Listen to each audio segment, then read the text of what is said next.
Chapter 649. General Hong Tsang looked at the tens of thousands of dumbstruck onlookers, and waves of shock surged through his heart. He tried to activate his domain, and crimson flames soared into the sky as an extremely powerful aura swept through the surrounding area. All of the spectating true demons were struck by a sense of subservience due to the disparity between their life forms. So this is the power of a successful tribulation transcendence? General Hong Tsang clenched his fist. He was already convinced that he was the first person to have successfully transcended the tribulation. Boom! Right at this moment, a phenomenon appeared in the sky. Rainbow light engulfed the entire heaven and earth, encompassing the entire world. At the same time, the great Tao of heaven and earth began to reverberate, and all living beings were baptized by the sound of the heavenly music as they underwent some sort of transformation. A white light suddenly flashed through Tina's eyes. This white light was like the light of primordial chaos, and it was imbued with a boundless divine charm. Her delicate body trembled slightly, and her exquisite and graceful body turned into golden particles of light and dissipated. Giant Unlin, the time has come. This world is about to upgrade, so I'm going to merge with the heavens first. Tina left these words behind before disappearing completely. Upgrade? Unlin's heart jolted with shock, and his breathing accelerated. He had also been baptized by the heavenly music of this world, and his soul seemed to have been purified in some way. This purification was targeted at Unlin himself, not the body that Tina had given him. The most obvious change was that his consciousness had become more resilient and vast, and it had already reached the return to void stage. Rumble. Heaven and earth began to tremor and rumble, and all living beings were alarmed. At the same time, the heavenly music and rainbow light made all living beings feel extremely intoxicated. Changes occurred unknowingly, and the phenomenon also began to slowly fade. In the end, everything fell silent. Tina's body began to appear beside Unlin. Her cheeks were slightly flushed, and her body was as soft as a willow leaf in the wind. Unlin hurriedly made his way over to her before wrapping his arms around her soft and delicate body. "How are you feeling?" Tina shook her head with a smile. "I've overexerted myself. The world's upgrade this time has resulted in an even more drastic spatial expansion than I had imagined. The continent has expanded from 5,000 kilometers in radius to 30,000 kilometers in radius. Then wouldn't it be bigger than Earth?" Unlin was amazed. "Also, after I fused with heaven and earth, I feel like my authority has increased a little." Although Tina was very weak, her beautiful eyes were flashing with excitement. Unlin asked curiously, "What authority?" "For example, I can create highly intelligent creatures, or I can transfer matter and life forms between the two worlds," Tina explained in a slow voice. Unlin's eyes widened as he sucked in a breath of cold air. The main city of the true demon tribe descended from the sky and entered General Hong Tsang's body along with the disappearance of the unusual phenomenon. That was a reward for triggering this opportunity after the world leveled up. This gift came from the heavens and earth, and it was undoubtedly very useful to a living being. After a brief silence, the tens of thousands of true demons finally erupted into a wave of cheers. They congratulated General Hong Tsang from the bottom of their hearts. This was the first expert to set foot in a brand new realm. They were proud and happy because of this. The news that one could only progress to the soul formation stage after transcending 49 bolts of tribulation lightning swept through the 9 tribes like a hurricane. All of the highly intelligent living beings of the 9 tribes were shocked and dumbstruck. However, they had no choice but to believe this was true when they thought about the unusual phenomenon that had just occurred. In other words, all of the powerful beings who had thought that they had successfully transcended their tribulation had actually died. This news almost made all of the tribes vomit blood in fright, and some of them even fainted from rage. All of the half-step soul formation stage powerful beings were scared ***. Only one king powerful being had successfully transcended their tribulation every 10 years. How was this any different from committing suicide? All of them involuntarily chose to suppress their cultivation bases and did not dare to make a breakthrough. However, there were powerful beings who were afraid of death, and there were also powerful beings who recovered after a few days and chose to continue onward. Although this saying had not yet become popular in this world, there were already people who were practicing it. It was as if they had been influenced by the changes in heaven and earth. Within this year, powerful beings from the 9 tribes all made breakthroughs, and the success rate was as high as 30%. Soul formation stage powerful beings emerged from the 9 tribes one after another, ushering in a brand new era of glory. Compared to the prosperity of the 9 tribes, the human race was also developing at a rapid pace. The population of Chi Lu City had already exceeded 100,000, which was quite a sizable number. Even though no soul formation stage powerful beings had been born, Adam and Eve were already at the pinnacle of the spirit nurturing stage. Almost everyone had begun to cultivate, and the atmosphere was very positive. Not only that, but there were also many developments in pill refinement, tool refinement, talisman refinement, technology, and so on. This was where the human race differed from the 9 tribes. Even though they were all highly intelligent life forms, the development of the human race was very different from that of the 9 tribes. The 9 tribes were all extremely powerful beings, and they liked to rely on their own power in everything they did. They believed that improving one's own power was the only way to progress, and as such, they were obsessed with cultivation and didn't pay much attention to anything else. Humans were naturally weaker, but they knew how to use external forces to make themselves more powerful. Magic tools, spell formations, talismans, pill refinement, and so on blossomed like 100 flowers, flourishing in an orderly manner. Technology was also developing, but it was a lot slower than Lin had imagined. However, this was understandable. After all, everyone could become more powerful through cultivation and extend their lifespans. But what if you wasted your time researching technology? Could you become more powerful in a short time and extend your lifespan? Of course not. All living beings were afraid of death. Hence, if a cultivation path that could extend one's lifespan or even immortality was offered to them, would they be stupid enough to waste their time researching science? Not even in their right mind. Science required the continuous accumulation, research, and experimentation of tens of millions of people in order to usher in explosive breakthroughs and transformations. Humans would die at the end of their lifespans at the end of 100 years, so who would be willing to silently sacrifice themselves and become a stepping stone for future generations? The temptation of cultivation had caused humans to neglect the invention of science. However, there were some special people who truly loved to research the principles of all things and to invent and create things. Some of them were completely devoted to science, while others were cultivating while researching science. Among these people, the most representative was the 9th child of Adam and Eve. That's right, it was the single dog whose other children had married each other, leaving him behind in a tragic world. This man by the name of Seth didn't love women, but he loved science.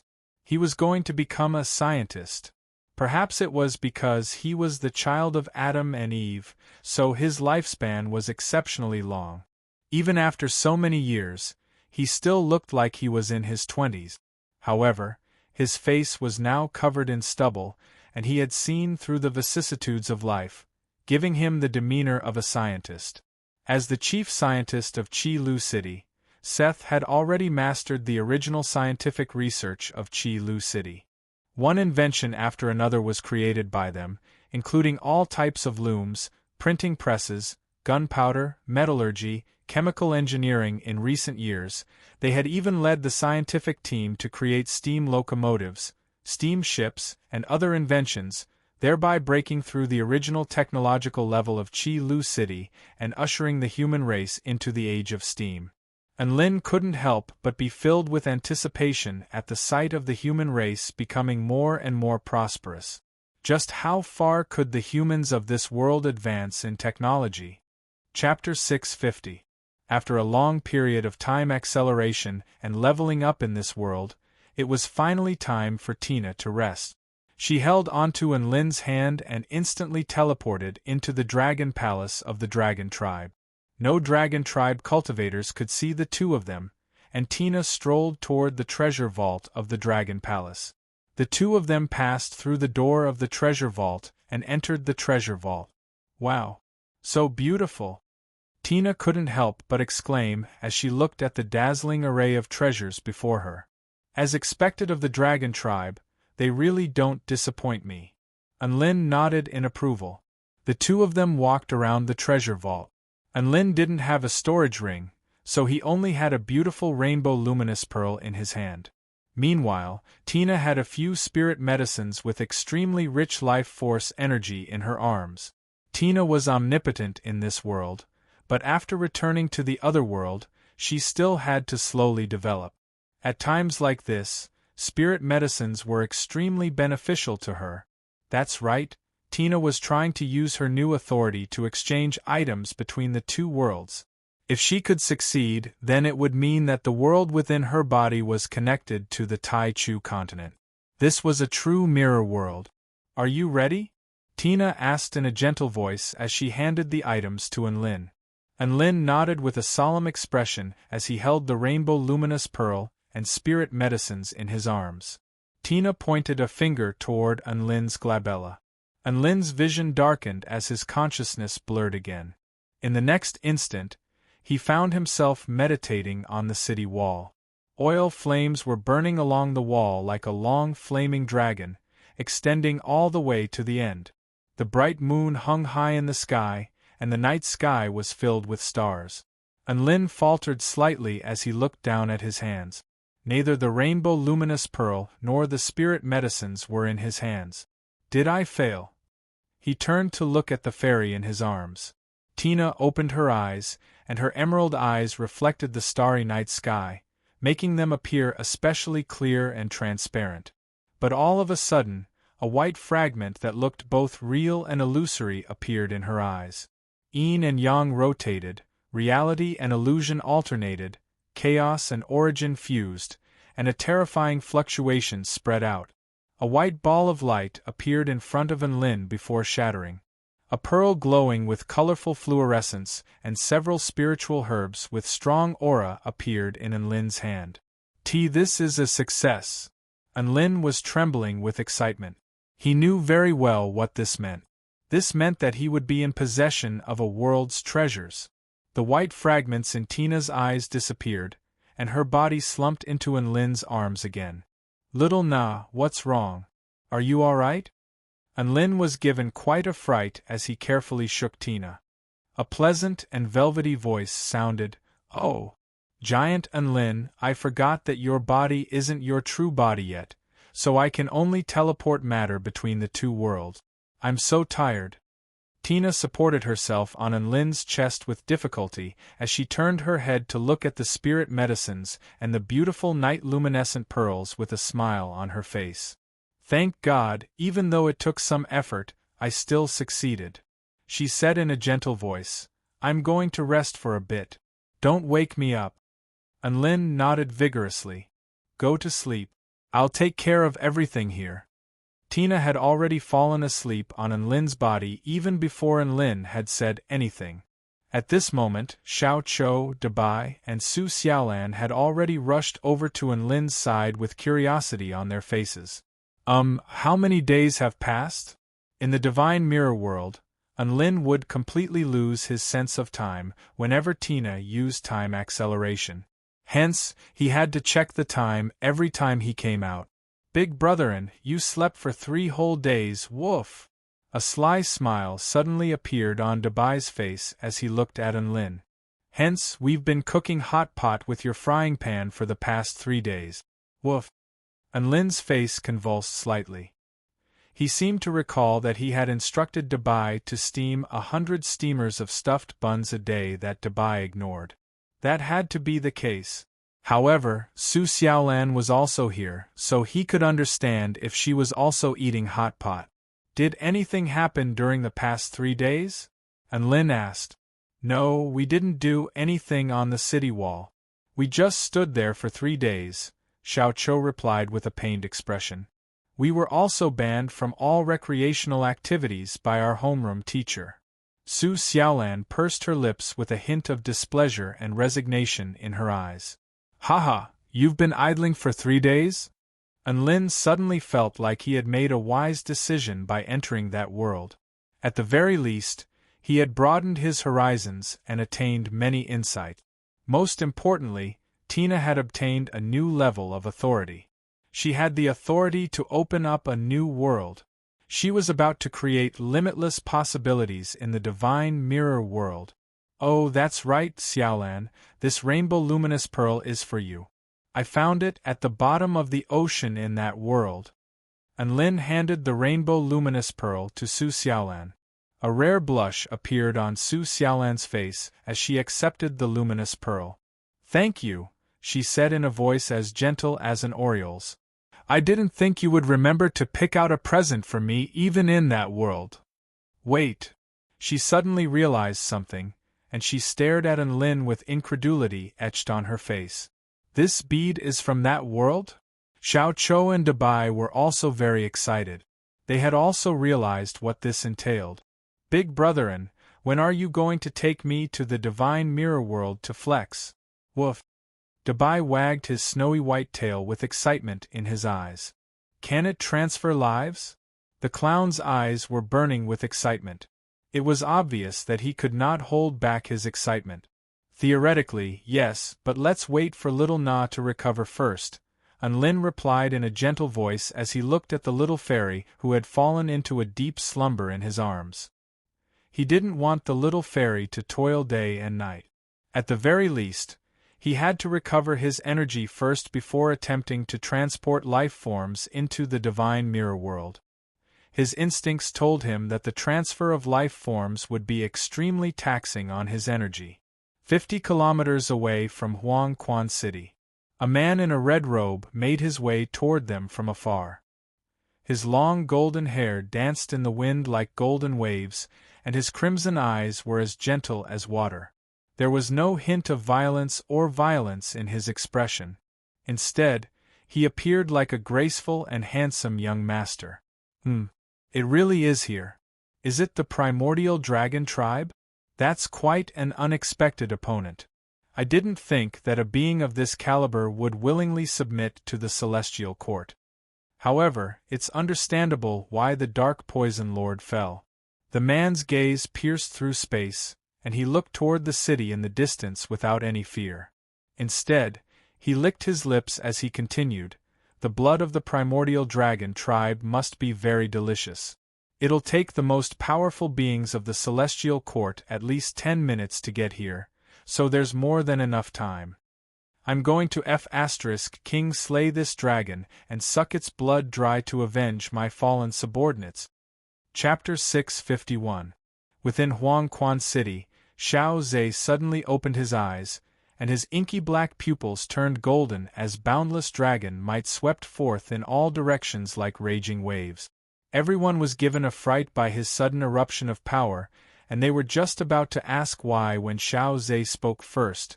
Protect yourselves, everyone. There's an extremely powerful enemy approaching, and I'm no match for him. Even Xiao Zhe, who was at the pinnacle of the return to void intermediate stage, was no match for this enemy.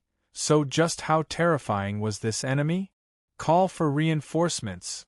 Anlin was also given a fright, and he immediately yelled as he woke up the sleeping Tina. The flying sword god immediately crushed an emergency jade talisman from the celestial court. The jade talisman was purple, which meant that the enemy was the most powerful of them all. Roar! An earth-shattering dragon roar erupted. Xiao Zhe transformed into a black dragon over 10,000 feet in length and flew into the sky with a grave expression. He had to open up some distance. Otherwise, the shock waves from the battle could very well raze Huangquan City to the ground. The city protection spell formation was also instantly activated. None of the soldiers chose to run as there were hundreds of thousands of residents behind them. Even the students were injecting their vital energy into the spell formation with all their might. An azure barrier materialized in the air above Huangquan City, as if it were an indestructible Xian Wu armor, from which a vast and boundless aura emanated. The golden-haired man turned toward Huangquan City with a disdainful expression as he launched a palm downward. He could avenge the Dark Poison Lord by killing the primordial dragon tribe cultivators. In that case, he was going to avenge the 14 cities that had been destroyed by this one. In any case, a spell formation set up by a bunch of soul formation stage cultivators was not going to be able to defend against his full-force palm. Heaven and earth tremored violently. A crimson palm descended from the sky, enshrouding the entire Huangquan City. All of the residents of Huangquan City stumbled unsteadily at the sight of the crimson palm, and they fell to the ground with expressions of despair on their faces. All of them had a feeling that if this crimson palm were to fall, the entire Huangquan City would be reduced to dust and completely disappear from this world. Xiao Zhe didn't think that his enemy would ignore him and attack Huangquan City first. His expression changed, and his pitch-black dragon body began to move in a frenzy, condensing into a black tornado that blasted towards the blood palm. Rumble! The sound of collision reverberated throughout heaven and earth, and the resulting shock waves swept out for close to 10 kilometers, even causing the defensive formation of Yellow Spring City to tremble. The crimson palm finally managed to disperse the black tornado, and although its power had been significantly reduced, it still possessed the power of a return-to-void stage cultivator. The brief exchange between Xiao Zhe and Layden was quite clear. Idiot!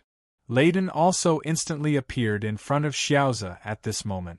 When fighting against an enemy, the greatest taboo was to be distracted by external matters. Being half-hearted, especially when facing an opponent stronger than oneself, was no different from courting death. Layden had suddenly attacked Huangquan City, as there was still some distance between him and Xiao Zhe. Even if he were to attack now, he would still have some time to defend himself against Xiao Zhe's retaliation. However, when Xiaoze chose to protect the insignificant Nether Spring City, he'd lost the initiative. Xiao Zhe was facing an enemy that was far more powerful than him, and he had lost the initiative. This was undoubtedly a lethal blow to Xiao Zhe. Layden didn't even need to look at the ants in the city that would be reduced to dust by his palm. His only target was Xiaoze, and a cruel expression appeared on his face. Blood Star Finger. He pointed 2 fingers toward Xiao Zhe's dragon head. Heaven and earth instantly dimmed, and only a speck of red light fell from the sky with the power to pulverize all things in this world before crashing into Xiao Zhe's head. This was Layden's favorite technique, and it was a perfect fusion of his blood star finger. If it were to be struck head-on, it would be able to instantly kill a return-to-void intermediate stage mighty figure. Boom! Space shattered as a crimson light pierced through heaven and earth. Howl! Xiao Zhe howled in pain after being struck in the head by the blood star finger, and his massive, inky black dragon body was knocked back several kilometers. A peculiar expression appeared on Layden's face as he looked at the black dragon. What's going on? My power should be very powerful, and even a return-to-void final stage mighty figure wouldn't be able to defend against it.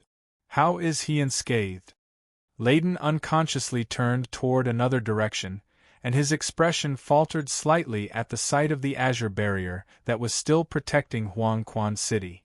Was there something wrong? Could it be that it was his own fault?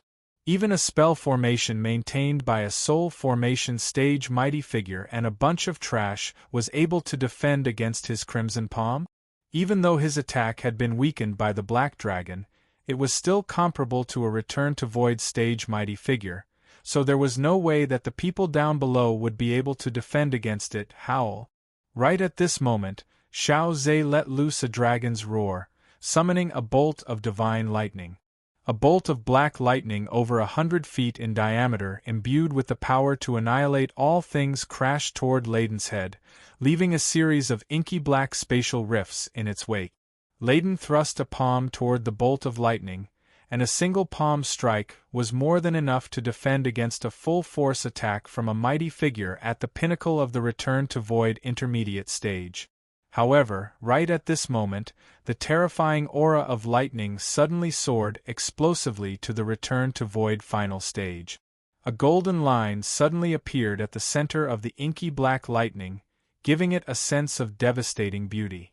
Boom! The lightning pierced through the protective power of Tao around Layden's palm and charred his hand black. How could this be? Is this really a dragon at the pinnacle of the Return to Void intermediate stage? Layden stared at his charred hand with incredulity on his face. He had initially planned to end the battle within 10 minutes, but never would he have thought that he would be the first to be wounded. At this moment, within Huang Quan City, lightning flashed lightly on Enlin's fingertip. He had just unleashed a lightning amplification technique on his disciple's lightning, and he felt like the effect was quite good. Perhaps it was because of the disciple contract between him and Xiao Zhe, but his control over Xiao Zhe's lightning was much better than before, and his lightning amplification technique was also more effective. At the very least, Xiao Zhe's lightning spell techniques were comparable to Return to Void final stage mighty figures. "Tina, are you alright?" Enlin turned to the petite fairy beside him. Tina shook her head with a smile. "I'm fine. I wouldn't be afraid even if that attack came 100 times over." With Tina as the core of the spell formation, the Flying Sword God, Qing Fei, Xiao Chou, Xianyuan Qing, Su Xiaolan, and Su Qianyun as the core of the spell formation, as well as the power of all the cultivators in the city, this spell formation was powerful enough to withstand a full-force attack from a mighty figure at the pinnacle of the Return to Void intermediate stage. However, the concern on Enlin's face did not disappear as he knew what kind of enemy he was facing. This was a mighty figure at the pinnacle of the Return to Void final stage. This was a powerful being of the same caliber as the Dark Knight Monarch, Palace Leader Qingli, and War God Xing Tian. He was well aware of just how terrifying powerful beings of this level were. This was a mighty figure who had attained the pinnacle of a certain Tao, attained the power of the divine Tao, and was facing the Tao integration stage. You never knew what kind of trump cards they had up their sleeve. It was exactly because of this that even though Enlin's body of the war god had reached the initial success stage and possessed insane defensive prowess, he still didn't dare to show off outside the city. Instead, he could only hide within the spell formation like a harmless little rabbit. He was afraid that he would be killed by one of the Blood Tribe mighty figure's trump cards if he wasn't careful. The reason why Enlin was so cowardly was because he had discovered a pattern, and that was that every time he used that life force technique, he would encounter enemies at the Return to Void pinnacle stage. This time, he had to break this curse. He definitely couldn't waste any more of his life. He had to survive until reinforcements from the Celestial Court arrived. Chapter 652. Enlin made up his mind to survive until the very end. Another battle erupted not far away from Huang Quan City. Layden didn't hold back this time, and his body became like a crimson vortex that sucked in the surrounding vital energy, causing the night sky to collapse. Xiao Zhe's dragon scales spread open, and the sky instantly became filled with thunderclouds. Boundless black lightning fell from the sky and engulfed the entire heaven and earth before crashing down upon Layden's body with destructive and engulfing power. These black lightning bolts formed a black ball in a radius of 1 kilometer with Layden at the center.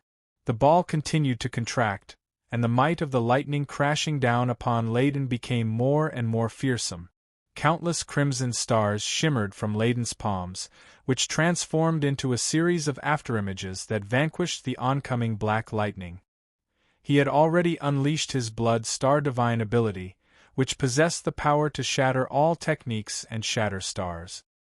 He had even torn apart a return to void final stage mighty figure with his own hands before, so he was not under much pressure to defend himself against Xiao Zhe's black lightning attacks. There's no time to waste. Let me finish you off right now. Leiden's eyes were bloodshot, and a sinister smile appeared on his face.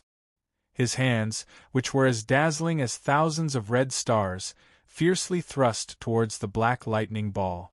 Boundless blood-red light tore through the black lightning like sharp swords, stretching for tens of miles in the sky, dyeing the sky blood-red. Rip! The black ball of lightning was torn apart right down the middle before transforming into a streak of crimson light that hurtled toward Xiao Zhe. Xiao Zhe swung his dragon tail toward the streak of crimson light with unstoppable force. Boom! Another earth-shattering clash erupted between the two. It was no exaggeration to say that cultivators below the spirit-nurturing stage would be on the brink of death if they were to walk out of the green protective spell formation. Leiden's palms, which shimmered with countless crimson stars, crashed into the dragon tail, sending the black dragon flying again. He didn't pause for even a single second as he chased after Xiao Zhe before unleashing another full-force palm strike toward the dragon's body. A terrifying boom erupted, and the shock waves from the palm strike pierced through Xiao Zhe, leaving a massive palm print over 10 kilometers in diameter in the ground. Xiao Zhe was also slammed into the ground from the sky. Little Xiao. When Enlin saw this scene, he felt as if his heart was being squeezed. Leiden stood proudly in midair as a gargantuan crimson star suddenly appeared behind him. Its light transformed the night sky into a crimson sky imbued with boundless resentment. This is divine Tao manifestation. The flying sword god's expression shifted drastically as he yelled.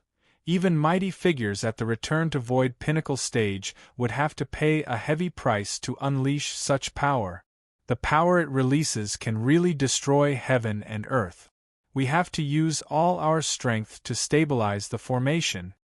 When Enlin heard the words of the flying sword god, he became even more worried. His gaze lingered on the battlefield not far away.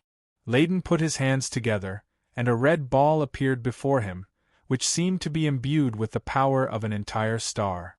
You killed my subordinate, the Dark Poison Lord, so I'm going to skin you alive, pull out your tendons, and drink your blood dry. I'm going to let the world know that those who dare to offend me must die. I'd like to see if your defense is strong enough to block my attack. Leiden pushed his palms toward Xiaoze, and a red ball descended from the sky like a shooting star. The space around him congealed, and only the red ball, which was imbued with the most powerful Tao intent of Leiden's blood star, landed on Xiaoze's body, leaving a crimson trail in its wake. Boom! At that moment, heaven and earth crumbled as a devastating explosion swept forth for over 50 kilometers. At the center of the explosion, a crimson sun erupted forth, illuminating the entire gem state and the dark marshlands. Terrifying shockwaves crashed into Huangquan City, and the green defensive spell formation began to tremor violently. A series of cracks began to appear on the spell formation, which was powerful enough to defend against attacks from mighty figures at the pinnacle of the return to void intermediate stage, but it was showing signs of cracking in the face of the shockwaves from the explosion. Enlin clenched his fists as he stared intently at the center of the explosion. He unleashed his divine sense, which was comparable to that of a return to void stage mighty figure, and he detected a life form panting heavily within a crater. Xiao Zhe was injured. Enlin's heart jolted as his body began to tremble. He knew that Leiden must have thought that Xiao Zhe was the one who had killed the Dark Poison Lord, and that was why he had come here to exact revenge. Xiao Zhe had taken the blame for him. After the shock waves dissipated, a gargantuan crater had appeared in the ground. The black dragon over 10,000 feet in length had red blood seeping from its metallic scales. It trembled slightly at the bottom of the crater, and it looked up at Leiden in the sky with no intention of submitting. Xiao Zhe's proudest defense had been broken by Leiden's power of the divine Tao, but he still didn't choose to run. Instead, He unleashed his dragon might to its fullest extent, and he was just as proud and regal as ever. "You're still trying to bluff at me?" Layden narrowed his eyes as he looked down at the black dragon with a faint smile. "To be honest, I wouldn't have been able to kill you if you had chosen to run away. However, you chose to fight me. What an idiot. Even if you want to run now, you won't get a chance. Just let me suck your blood dry." The blood of a powerful being from the primordial dragon tribe must be very delicious. Perhaps it will be a catalyst for me to progress to the Tao integration stage. Unlin clenched his fists as his breathing accelerated upon hearing Layden's words. He knew why Xiao Zhe hadn't chosen to run away, and it was exactly because of this that he couldn't hold back any longer. Even if Xiao Zhe was his disciple, he was still his disciple. Layden didn't waste any more words as he pointed a finger at Xiao Zhe. Whoosh, the power of the blood star behind him surged forth like a tidal wave, and a crimson sword materialized at the tip of Layden's finger. Even though the energy imbued within the crimson sword was slightly inferior to the energy imbued within the crimson ball, it was still peerlessly sharp, as if it could slice through all things in this world. It was quite clear that Layden was planning to slice Xiao Zhe's body in half with this attack. Xiao Zhe's defenses had been broken, and he wouldn't be able to withstand such a monstrous attack in a short time. Roar! The black dragon's body sprang up from the crater, and it opened its cavernous mouth to blast forth a burst of ferocious black flames. The crimson sword also fell at this moment, and it was as if a meteor had fallen from the sky, tearing through the black flames before descending upon Xiao Zhe's head.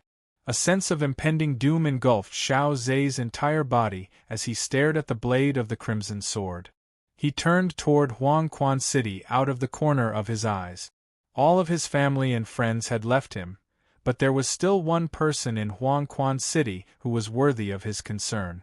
For some reason, he chose to turn his gaze toward the top of Huangquan City in this perilous situation. However, he didn't see that figure in that instant. The crimson sword pierced through the air, and a white light flashed past. The figure suddenly appeared before him. It was so close that he felt as if he could touch it. Just as Xiao Zhe thought that he was hallucinating, the figure pulled out a mirror and aimed it at the crimson sword. Boom! A crimson light illuminated the world. Under the boundless crimson light, the crimson sword somehow changed direction and pierced through heaven and earth toward Layden. Chapter 653. Layden felt like everything was completely inconceivable. The blood star flying sword was his most powerful attack, but it had been absorbed by a mirror and then reflected back at him? His attack had been reflected back at him? The flying sword was extremely fast, and it was imbued with the power to seal off space. After a brief moment of shock, Layden still managed to dodge in the nick of time. The blood star flying sword sliced through his arm with the power to slice through heaven and earth before slicing off one of his arms, upon which it was reduced to particles even smaller than molecules. "Who the hell are you?" Layden roared with shock and rage as he stared at the man who had suddenly appeared in front of Xiao Zhe.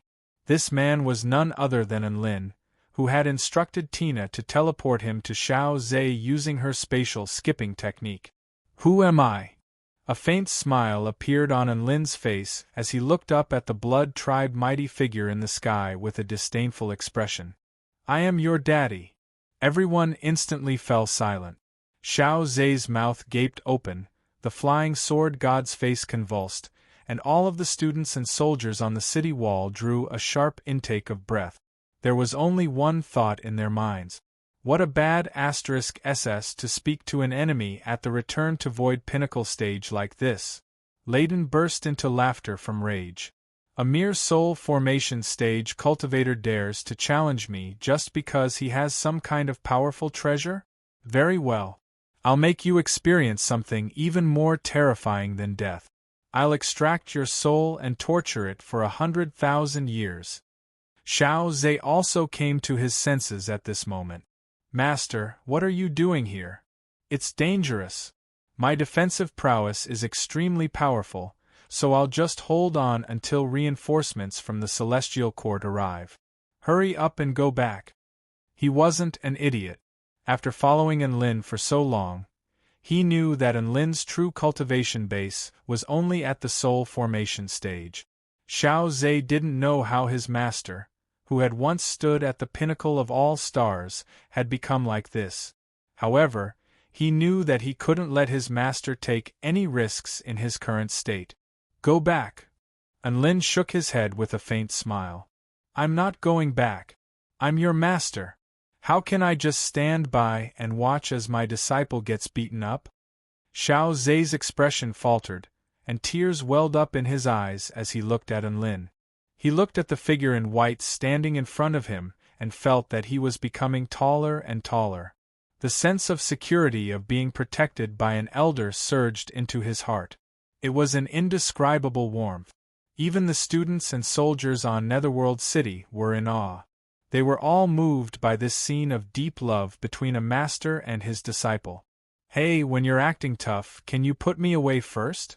I can't reflect any moves right now. If you keep blindly swinging me outside, I'll break. A crisp and tender voice rang out at an untimely time. Enlin, the vermilion bird mirror really was the destroyer of the atmosphere. It had taken them so much effort to create such a high-class atmosphere, but it was instantly ruined. Enlin silently stowed the mirror away into his storage ring before pulling out his evil-slaying sword, upon which the unique aura of a sword immortal burst forth. A disdainful smile appeared on Layden's face as he sensed Enlin's aura. Ignorant B****, do you really think you can hurt me? How did you break your arm? Enlin chuckled. Layden faltered upon hearing this, as if he had choked on his words. Humph. Layden harumphed coldly, and his flesh squirmed as a brand new arm suddenly extended from the gash. My arm is not severed. It's just temporarily gone. Enlin, all the onlookers. Boss, is it really okay for you to be twisting words and forcing logic? You're lying through your teeth. Layden didn't waste any more words as he unleashed a palm toward Enlin. This palm was extremely fast, and it was as if the entire sky could collapse under its power. Enlin didn't even have a chance to think about evading before his body was struck by the palm, and he was instantly sent flying for close to 10 kilometers. Master! Xiao Zhe let loose a cry of surprise before letting loose an enraged roar as his massive dragon body rose into the sky. Layden's speed was even faster, and he unleashed another palm to slam the black dragon into the ground. That palm of mine is clearly capable of wounding even a return-to-void stage mighty figure. How is that human still alive? Layden no longer looked at Xiao Zhe. Instead, he was staring at the figure flying toward him in the distance with a hint of surprise in his eyes. Blood trickled down the corners of Enlin's lips. His body of the war god was still unable to withstand the power of that palm. Layden was a mighty figure at the return-to-void pinnacle stage, and his palm was imbued with the power of the divine Tao from the blood star behind him, thereby making it extremely fearsome. In the face of such a fearsome mighty figure, Enlin didn't choose to back down. If he did, Xiao Zhe could very well be the one to die in the next second. He smeared the blood from the corners of his lips onto the blade of his evil-slaying sword as a pair of wings materialized on his back, and he abruptly pounced toward Layden. The holy blood was his last hope. He hoped that it would be able to either poison or purify this powerful blood-tribe mighty figure to death. Why are there so many unkillable cockroaches? Layden's brows furrowed as he pointed 2 fingers toward Enlin. A crimson sword materialized in the air, and the space around it began to crack open as a dazzling crimson light illuminated the night sky. Blood Star Flying Sword. This was a killing technique that was powerful enough to slay return-to-void final stage mighty figures. He had wanted to use this technique to kill Xiao Zhe, but who would have thought that it would be used by Enlin? This time, he was going to use this sword strike to completely kill Enlin in order to clear his mind and wipe away the humiliation he had suffered. Unlin's heart rate accelerated as his instincts told him that he would die if he were to be struck by that sword strike head-on. There was no time. There was no time to get close to him, Unlin cursed in his heart. Why did this blood-tribe mighty figure like to attack from afar so much? Couldn't he carry on the tradition of vampires and pounce on me at the slightest provocation? There was no way that he could let him have a taste of holy blood if he did that. In the face of the threat of death, Unlin's mind raced as he suddenly thought of a certain spell technique, and he glared at Layden. A mystical ripple pierced through the air before instantly acting on Layden's body. Layden's lips twitched imperceptibly as an extremely terrifying feeling welled up in his stomach. Why is this happening? What the F***ck is this feeling? He soon realized what this feeling was. He was going to F***king diarrhea. That's right, Unlin had unleashed a make-you-poo technique on Layden. This was a spell technique that ignored all defenses and had a 100% accuracy rate. What did you do to me? Why am I getting this F***king feeling? Boundless killing intent erupted from Layden's eyes as he became agitated. PFFF. Something seemed to have exploded. This explosion caused even his blood sword to tremor for an instant. Everyone on Huang Quan City was watching the battle between Unlin and Layden with a tense expression. However, none of them thought that the terrifyingly powerful Layden's bottom would suddenly explode, and some kind of unknown liquid stained his robe. Everyone fell silent. They felt like they had just witnessed something inconceivable, but they chose to remain silent because it was too inconceivable. Chapter 654. Layden just farted, didn't he? It wasn't farting, Layden took a dump, **t. It was clearly an explosion of **t. So even mighty figures at the Return to Void pinnacle stage have **t. I had always thought that mighty figures like him didn't need to take a dump. Xianyuan Cheng rolled his eyes at the student who had just spoken. Once you manifest a soul formation stage body, you'll be able to make the most of your energy. Furthermore, you'll be able to expel waste materials as energy, so you won't need to poop. What Layden just excreted should be something from his body, not **t.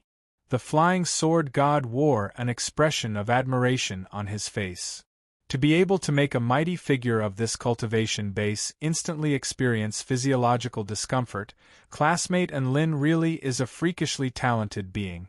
Su Xiaolan's brows furrowed slightly as she wondered how Unlin had learned such a disgusting spell technique. Just as everyone was discussing spiritedly among themselves, Layden was already on the verge of exploding with rage. His stomach was still churning incessantly, but he had already used his power to forcibly repress it.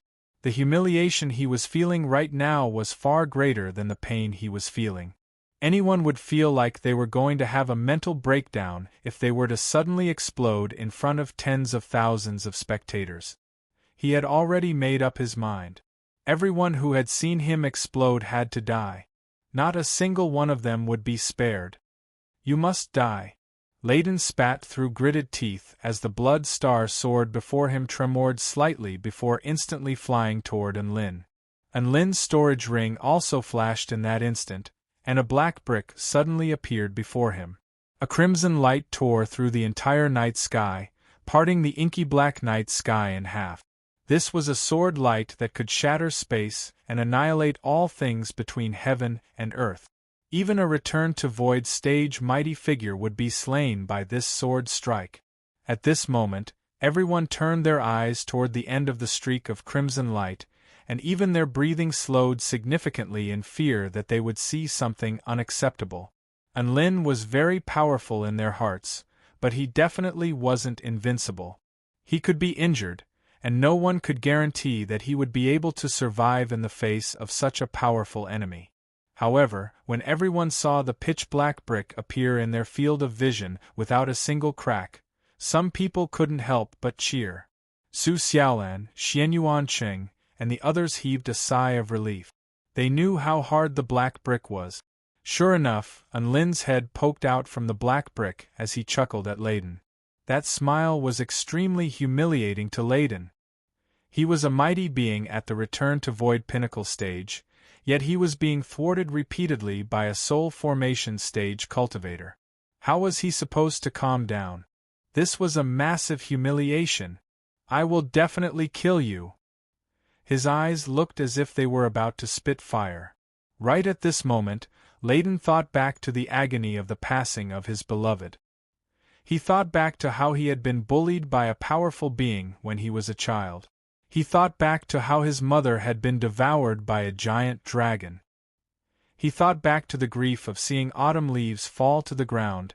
The boundless pain made his eyes suddenly brim with tears. In the end, he couldn't help but bawl. Wah! Woo woo woo woo! Bean-sized teardrops rolled down her cheeks, sparkling and translucent.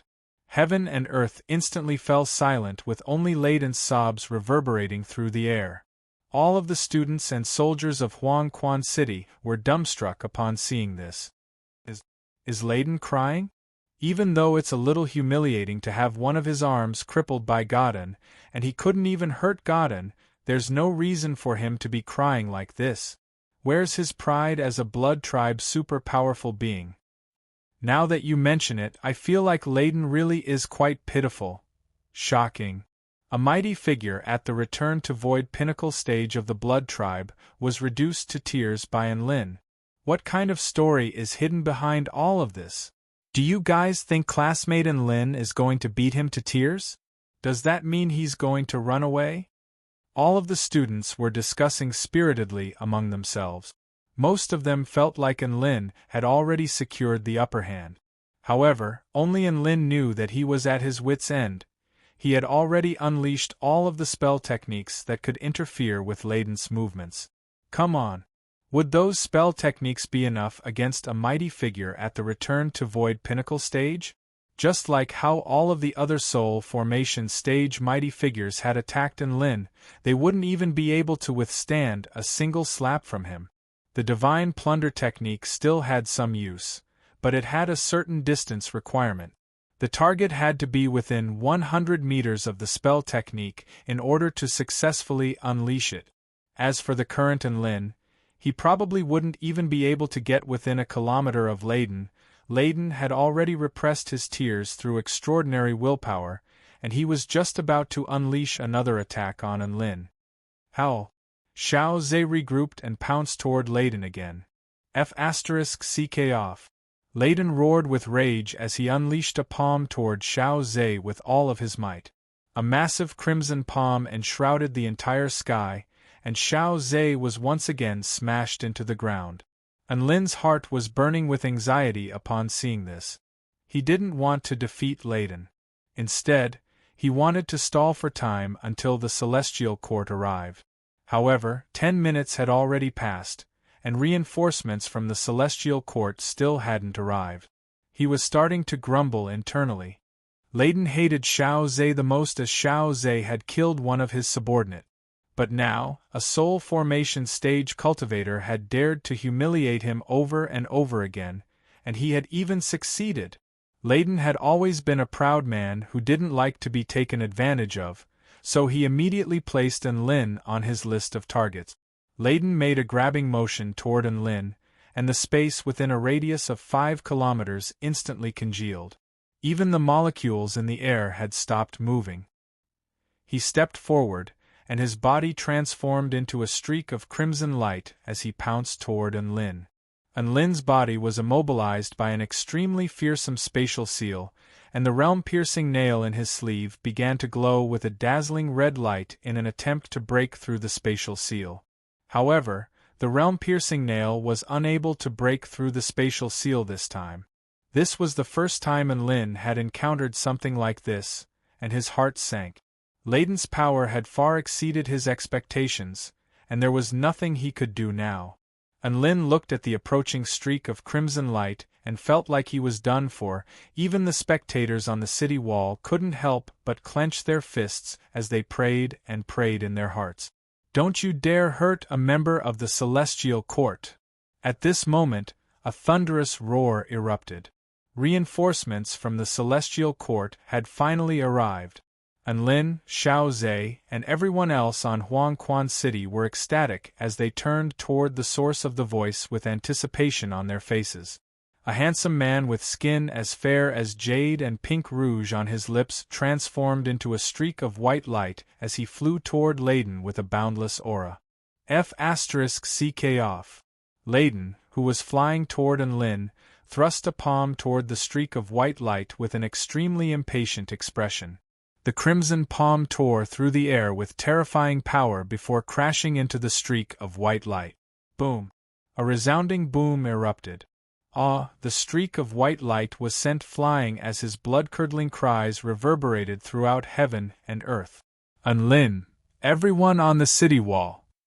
Chapter 655.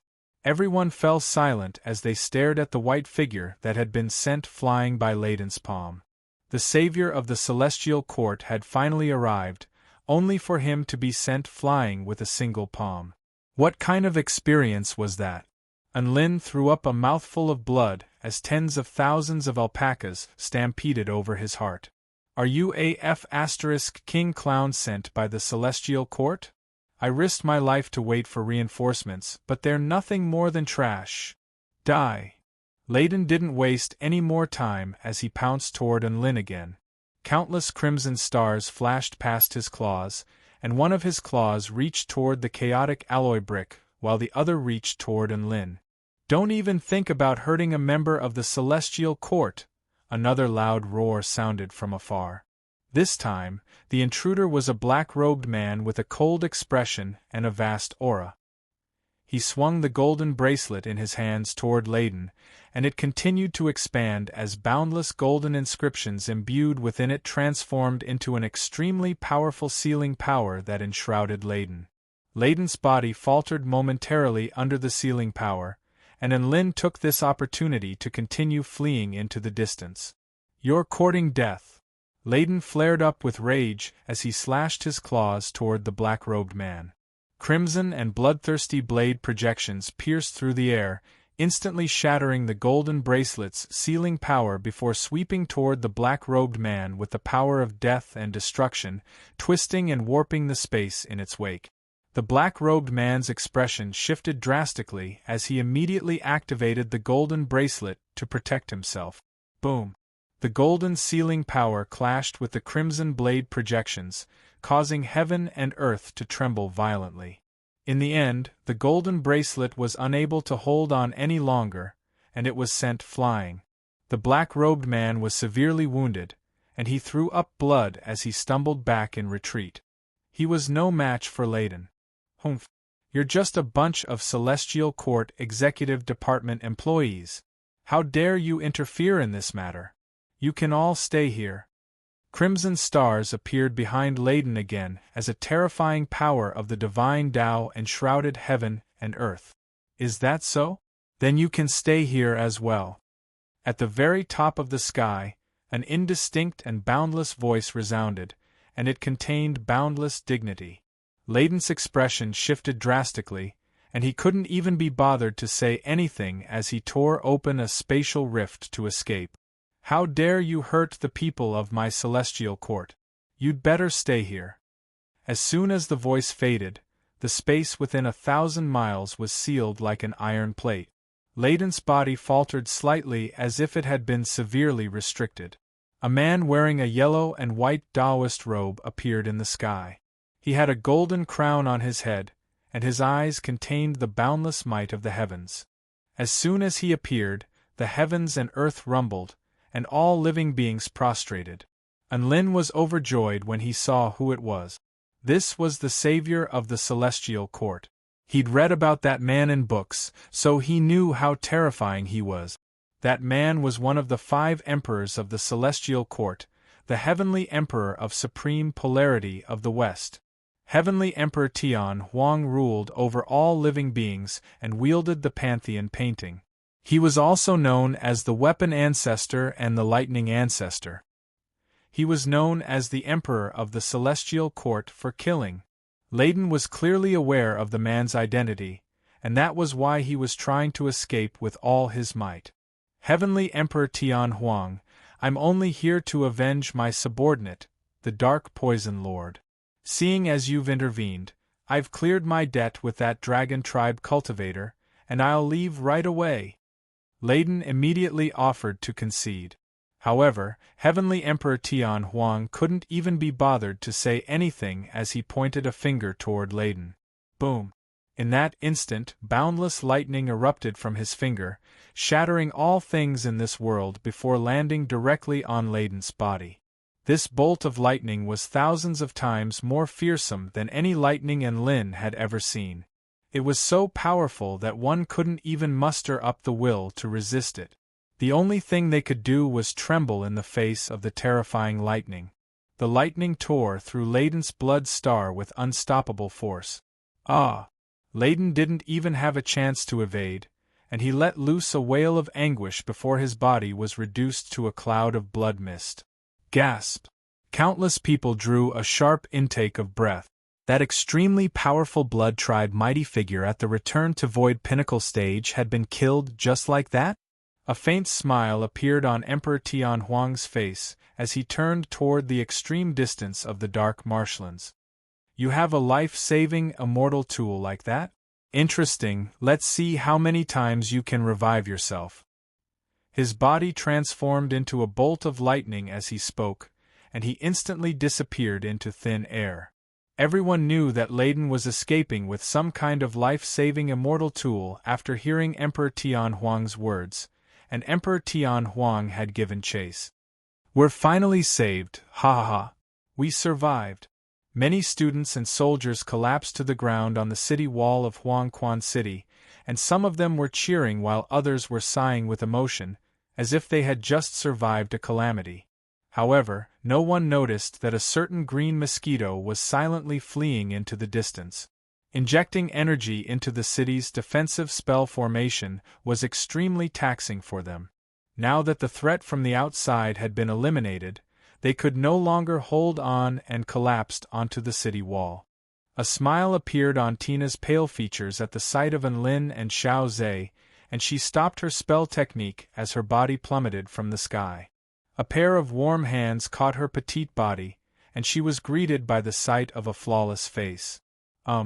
Thank you, Xiaolan. I'm going to take a nap." "Alright, go to sleep. I'll keep an eye on things here." A warm smile appeared on Su Xiaolan's face as she nurtured the little fairy in her arms with her pure flame power. As the core of the defensive spell formation, Tina was the one who had contributed the most. Her energy had been completely depleted by the relentless shockwaves, and it was time for her to get some rest. Lin made his way over to Xiao Zhe with furrowed brows. "Are you all right?" Xiao Zhe had reverted back to his human form, and his clothes were in tatters. There were a series of wounds on his skin from which blood was seeping out, and he looked to be in an extremely sorry state. Xiao Zhe forced a smile onto his face. "I'm fine. They're all just superficial wounds, and my Dao Foundation and consciousness weren't harmed. Master, I did well this time, didn't I?" Lin heaved a sigh of relief as he patted Xiao Zhe's head with a smile. "You did very well. Let's go, I'll take you back." Lin flew toward Huangquan City atop his brick with Xiao Zhe in tow. The soldiers and students of Huangquan City all waved and cheered from the city walls to welcome their heroes back. In the face of such fearsome enemies, Lin and Xiao Zhe had stepped forward, and this undoubtedly earned them the respect of everyone on the city wall. The white-robed man and the black-robed man also flew toward them. Lin had a very strong impression of these two people, and he almost thought that the Celestial Court had sent these two cannon fodder to deal with them. After that, the two of them introduced themselves, and Lin learned that they were the heads of the Celestial Court's executive department stationed in the Dark Marshlands. The handsome man in the white robe with rouge on his face was the vice-head of the executive department, Chen Yu. The black-clothed man with golden bracelets on his wrists, a stern expression, and a piercingly cold and murderous aura was the head of the executive department, Jin Hu. Wow. So it was the big boss of the Celestial Court stationed in the Dark Marshlands. Lin and the others' expressions shifted, and they immediately extended respectful salutes. However, for some reason, they just couldn't muster up any feelings of reverence in their hearts. Perhaps this was the aftereffect of the previous battle, however, and Lin knew that even though they had appeared in a very pitiful manner, it was exactly because of their desperate resistance that he was able to appear on the city wall in one piece. Hence, Lin was still filled with gratitude toward these two people from the executive department. Chapter 656. Over 1,000 kilometers away from Huangquan City, Layden's body began to materialize. His face was deathly pale, and he panted heavily as he crushed the jade talisman in his hand before rushing toward the central region. "Father, hurry up! I can't hold on any longer." Layden was holding a black lotus-like object in his hand. There were originally 3 glowing petals on the black lotus, but one of the petals had been completely shattered. This was his high-rank immortal tool, the Holy Demonic Lotus. The Holy Demonic Lotus could nullify any fatal injuries inflicted by its owner and use the power of rebirth to teleport its owner thousands of kilometers away. It was an extremely powerful life-saving treasure. Just as Layden was about to continue his escape, a dazzling bolt of lightning fell from the sky. This was a bolt of black and white lightning, as if it were the first lightning to split heaven and earth apart, instantly shattering the space around it. Layden's body reappeared with a massive hole in his chest. He looked up into the distance with a sinister expression. "Emperor Tianhuang, if you dare to kill me, my father will definitely—" Boom! Another bolt of lightning flashed through the air, and Layden didn't even get a chance to finish his sentence before his body was blasted into a cloud of blood mist. The man in the yellow and white Taoist robes flew over as a bolt of lightning, and a hint of battle intent appeared on his face as he looked at the dissipating cloud of blood mist. "You're still alive? That's a pretty good life-saving treasure. Let's see how many times you can die." He transformed into a bolt of lightning again as he spoke before flying into the distance. Layden's body appeared thousands of kilometers away again before he unleashed his blood escape technique without any hesitation. Not long after that, another bolt of lightning flashed toward him from the distance. Lightning was top-notch in terms of speed and killing prowess. At the same time, lightning was extremely pure and was extremely lethal to Blood Tribe cultivators. Emperor Tianhuang was also known as the Weapon Patriarch and Lightning Patriarch, so it could be said that he was the most proficient in using lightning. This was a clear indication of just how much despair Layden was in. It could be said that even the celestial Dharch himself wouldn't be this fearful. Boom! An earth-shattering explosion erupted as a bolt of lightning tore through the sky. Layden was forced out by the lightning again as he attempted to teleport. "Hold on, I have something to say, rumble." Before he could finish speaking, the terrifying lightning once again blasted his body into a bloody mist. 500 kilometers away, Layden's body reappeared. His face was extremely pale, and the high-rank immortal tool in his hand, the Holy Demonic Lotus, had completely crumbled. The Resurrection Immortal artifact was destroyed just like that. Layden didn't have the time to grieve over an immortal tool. There was a good chance that he was going to die here, so he didn't have the time to grieve over an immortal tool. He once again used the method of burning his blood to escape. This wasn't a 5,000-kilometer pursuit. He had already run for close to 5,000 kilometers, and Emperor Tianhuang was still chasing him. This was a 10,000-kilometer pursuit. Furthermore, it was done in the territory of the Blood Tribe, the Dark Marshlands. Just how great of a grudge was this? Layden regretted going to Huangquan City to slay dragons.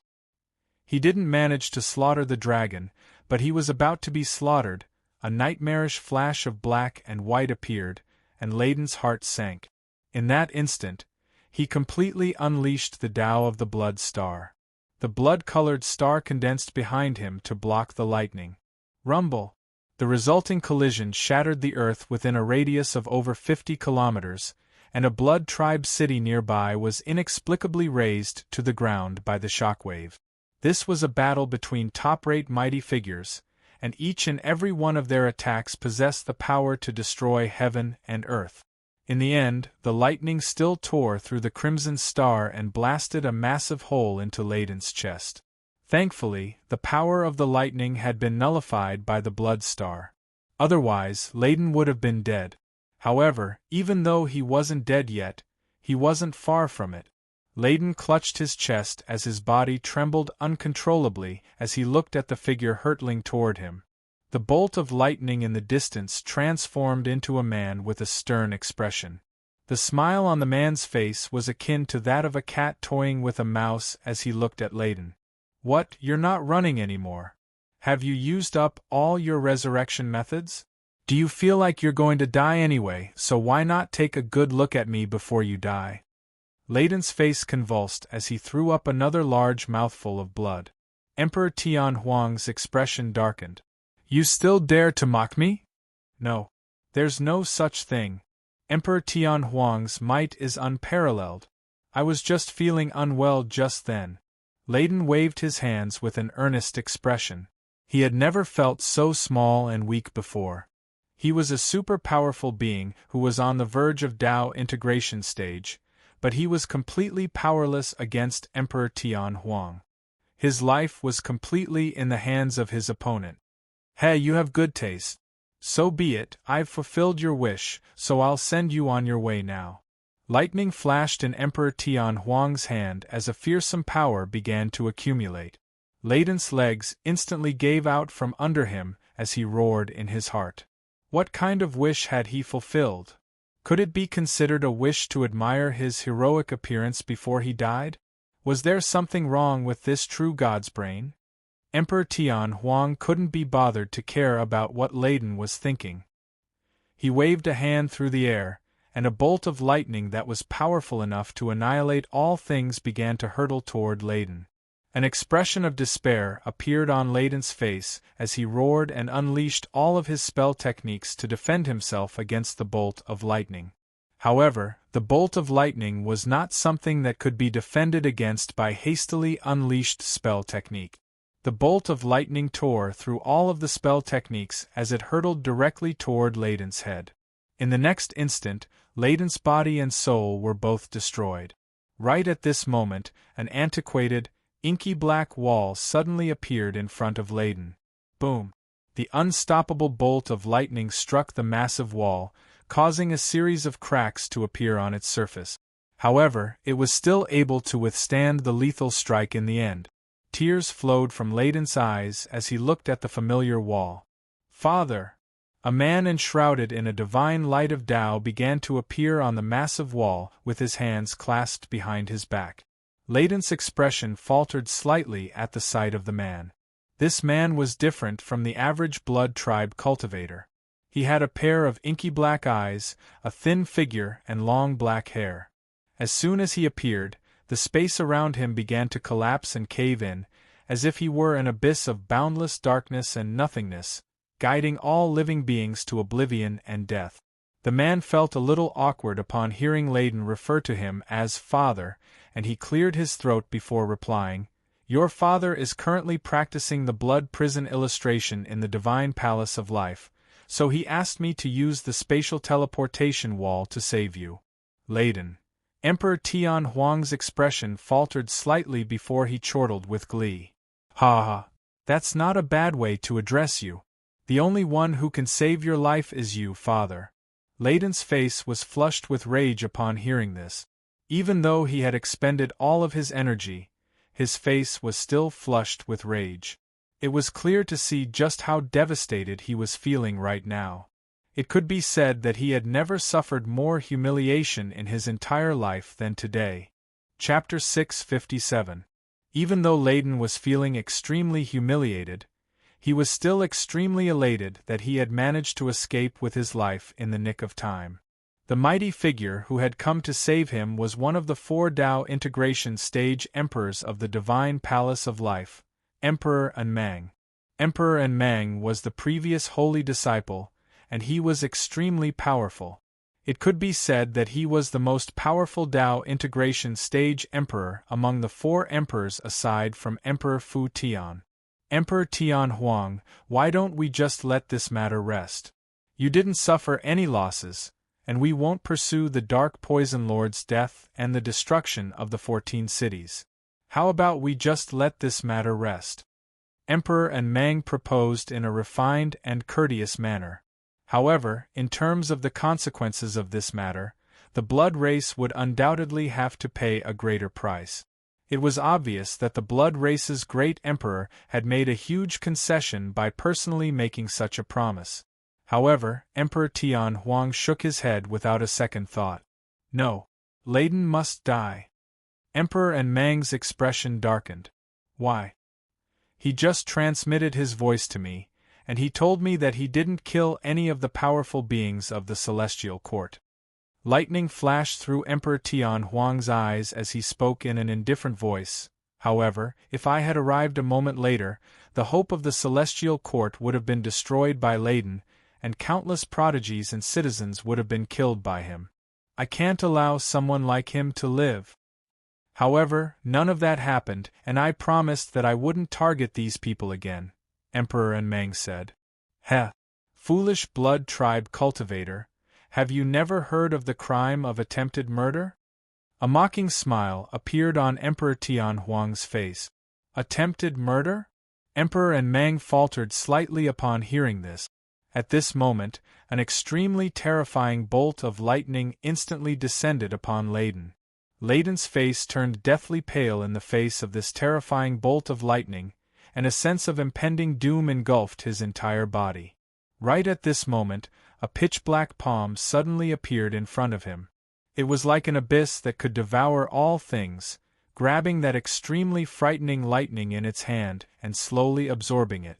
Emperor Tian Huang, are you really not going to let this matter rest? Emperor and Mang's brows furrowed slightly, perplexed by Emperor Tian Huang's actions. Emperor Tian Huang took a step forward, and the entire area within a radius of over 50 kilometers was instantly filled with boundless lightning that pulverized the void and annihilated all living things. The earth was instantly reduced to scorched earth, and all living beings didn't even have a chance to scream before they were reduced to ashes by the lightning. Emperor, don't go too far. Emperor and Mang was enraged by this, and the sun and moon in the sky were obscured as boundless darkness engulfed the entire world. What's with all the blabbering? If you want to stop me from killing Leiden, then come and fight me! Emperor Tian Huang laughed heartily as he pounced toward Emperor and Mang. Emperor and Mang unleashed the boundless great Tao of darkness and death, and heaven and earth wailed, as everything within a radius of 500 kilometers fell into darkness. Emperor Tian Huang summoned tens of thousands of lightning bolts to sweep across the sky, reducing everything in their path to nothingness. The two Tao integration stage super mighty figures were finally unleashing a massive battle. Leiden took advantage of this opportunity to escape with all his might. During his escape, he unleashed several different mystic techniques and life-saving treasures, and he finally managed to escape from that hellish place. He didn't dare to spectate from the sidelines in fear that he would be blasted to death by Emperor Tian Huang's chaotic lightning if he wasn't careful. Leiden transformed into a streak of crimson light as he fled toward the divine palace of life. At this moment, his only thought was to get to his father's side and slowly recover from his injuries. Not only had he wasted an extremely precious life-saving immortal tool in this battle, but his Tao foundation had also been severely damaged, and his path to the Tao integration stage had become a very distant one. This was the most tragic outcome for him. Detestable, detestable. It's all because of that dragon and that human male. Leiden gritted his teeth with hatred toward those two strangers. He swore to himself that he would find an opportunity to exact revenge on them in the future. Boom boom boom, atop Huang Quan City, Lin and the others stared into the distance with bewilderment in their eyes. Is this an earthquake? Su Qianyun asked in a mellow voice with a surprised expression. The tremors of an earthquake are very rhythmic, not as chaotic as this. Xian Yuanqing shook his head and said, I feel like someone is conducting some kind of mysterious experiment. Anlin's expression darkened. This is clearly caused by a battle. Emperor Tian Huang must be battling someone. Su Xiaolan was a little excited. It must be a battle between two Dao integration stage super mighty figures. Should we go and have a look? Perhaps it will deepen our understanding of the Dao. Before Anlin had a chance to say anything, the flying sword god immediately objected with a solemn expression. No. Stay where you are. A battle between super mighty figures like this could easily get caught up in the shockwave. Sissy Chen, you nodded in agreement. 1,000 years ago, Emperor Ziwei battled the divine Bat Emperor of the sinister spirit beast cesspool. There was a return to Void stage dragon who seemed to be a prodigy of the Ao tribe who ran over to spectate the battle in excitement, only to be killed by one of the divine Bat Emperor's divine abilities in a moment of carelessness. The dragon tribe didn't even have a Dao integration stage super mighty figure yet, so they could only swallow this humiliation. Anlin also felt like the dragon tribe was quite aggrieved upon hearing this. Their pillar of support had been slain, but they didn't dare to say anything. However, he couldn't muster up any sympathy for those people when he thought about the dragon princess. The battle between Emperor Tian Huang and Emperor Anmang ended in a draw. It looked like neither of them had gained the upper hand, but the result was that the Blood Tribe's dark marshlands had been reduced to scorched earth for over 1,000 kilometers. 12 cities had been destroyed due to an unknown attack, and hundreds of thousands of Blood Tribe cultivators had perished. The Blood Tribe had to bear all of the losses incurred in this battle. Emperor Anmang finally understood why Emperor Tian Huang was so insistent on this battle. He was using Leiden's death as a F***king excuse to wreak havoc in the dark marshlands. In the end, Emperor Tian Huang laughed heartily. Let's fight another day. Emperor Anmang almost chased after him into the kingdom of the 9 states, but he then thought of the other 4 emperors of the celestial court, and he stopped in his tracks. Remember this, Emperor Tian Huang. He looked at the figure of the lightning that was fleeing into the distance, helplessly throwing down these words before disappearing into the void once more. Thus, the battle came to an end. Anlin was a little surprised that Emperor Tian Huang hadn't killed Leiden. However, after thinking about it for a moment, he realized that this wasn't all that surprising. Leiden was a supremely talented prodigy who had a good chance of progressing to the Dao integration stage, so the Blood Tribe would definitely keep an eye on him. He had many trump cards, so there was no way that Emperor Tian Huang would be able to kill him so easily. Before Emperor Tian Huang left, he left a wisp of his divine intent toward Huangquan City in case any other Blood Tribe mighty figures came to seek revenge. After surviving that ordeal, everyone in Huangquan City returned to their idle state. Not only did the students not want to go to the dark marshlands, but even the soldiers refused to patrol the area. In the past, the Flying Sword God would organize scouting missions to see if there were any Blood Tribe spies nearby. However, this was a sensitive period, so they didn't even have to do that.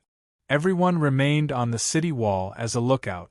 Well, they were just standing around like idiots. 2 days later, Tina revived on the spot after a good night's sleep, and she excitedly dragged Anlin along to enter the Divine Mirror World. Chapter 658. Su Xiaolan, Xianyuan Cheng, Su Qianyun, and the others were gathered together as they stared at Anlin with anxious expressions. Anlin and Tina were preparing to conduct some kind of grand experiment. Is this really going to be all right? Anlin swallowed involuntarily as he looked at the adorable fairy before him.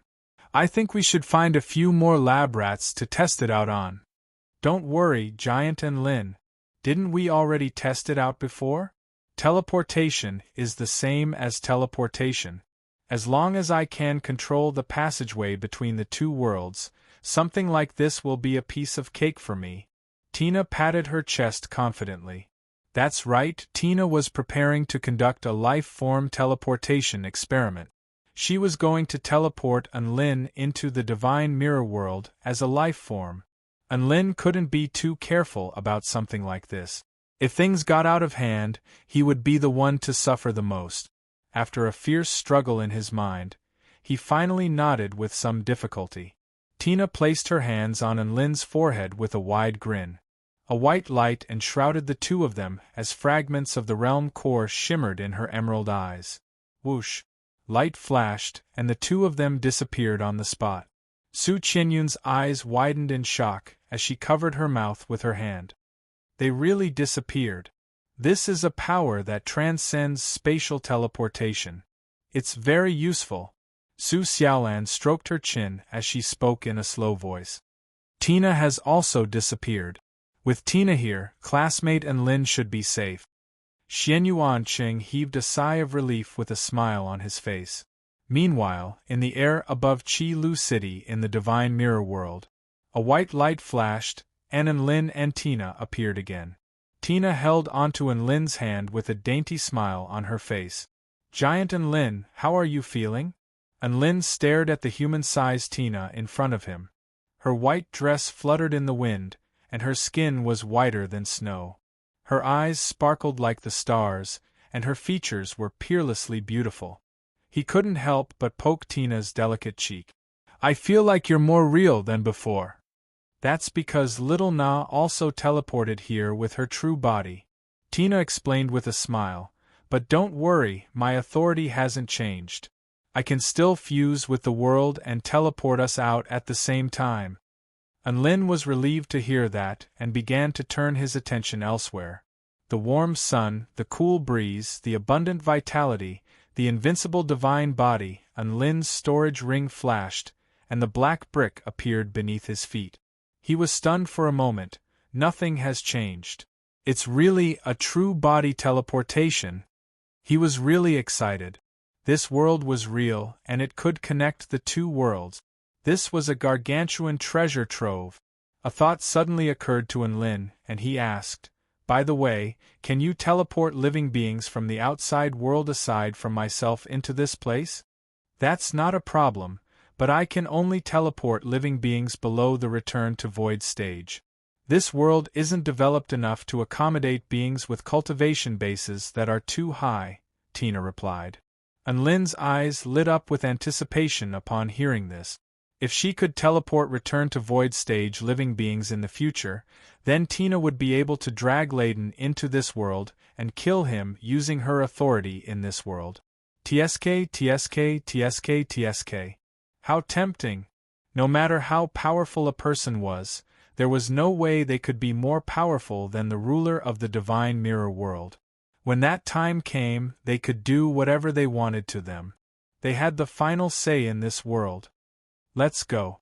It's time for us to build up our relationship with all of the tribes, Enlin said with an excited expression.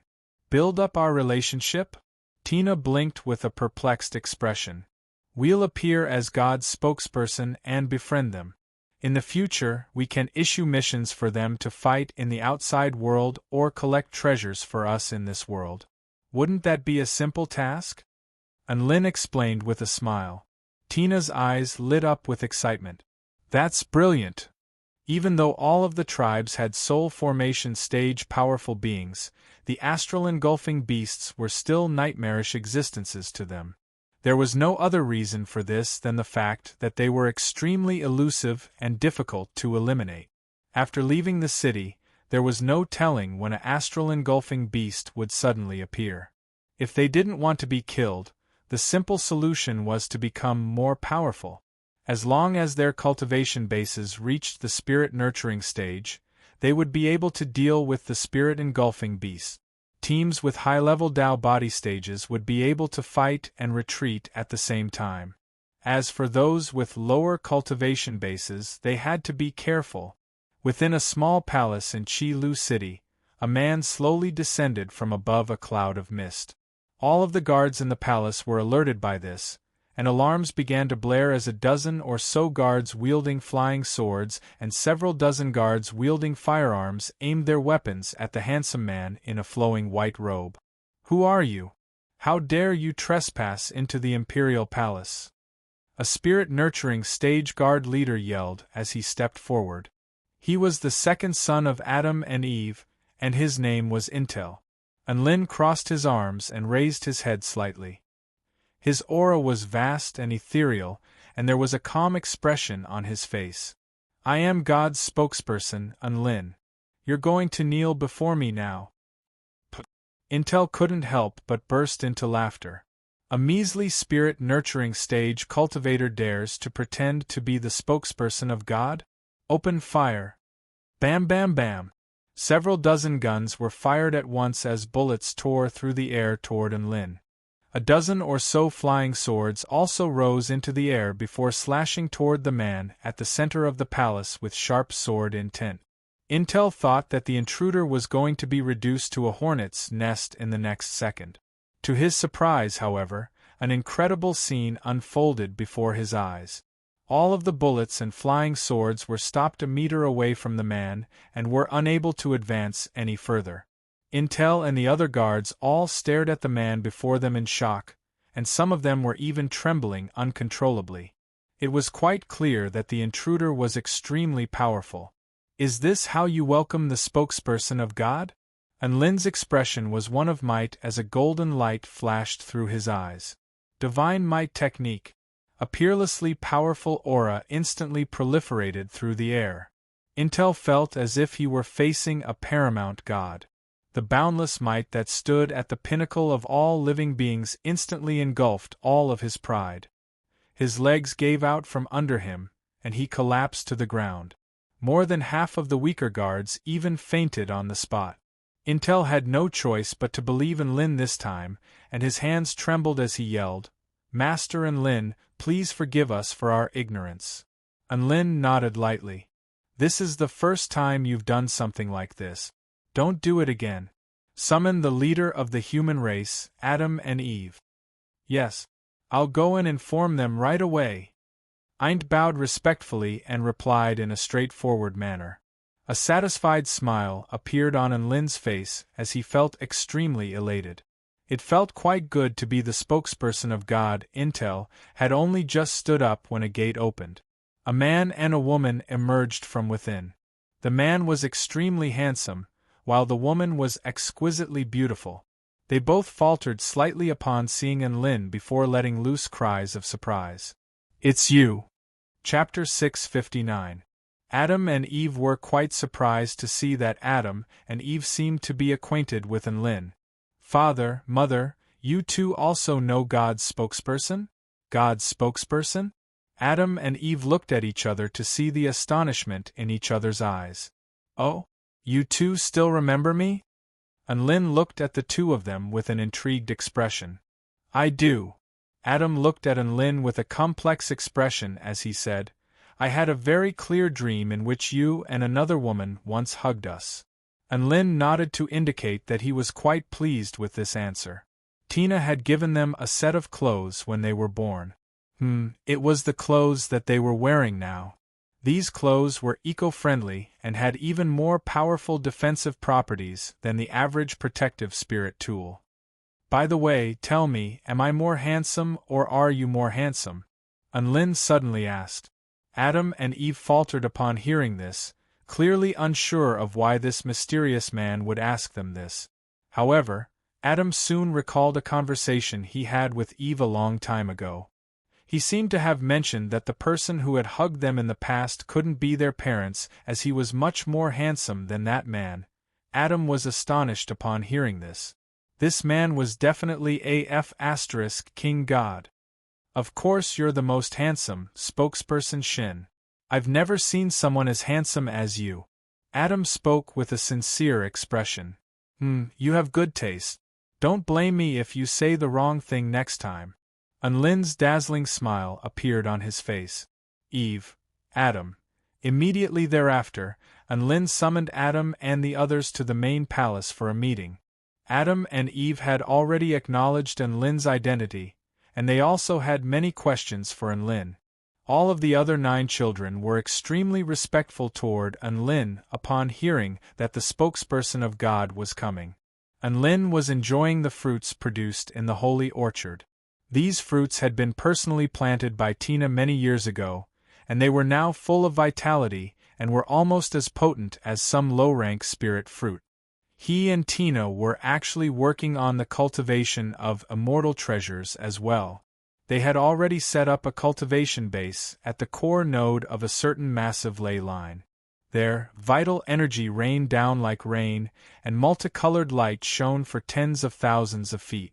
The essence of the sun and the stars converged, and this was a place where the fortune of heaven and earth lay. It could be said to be a true immortal ground.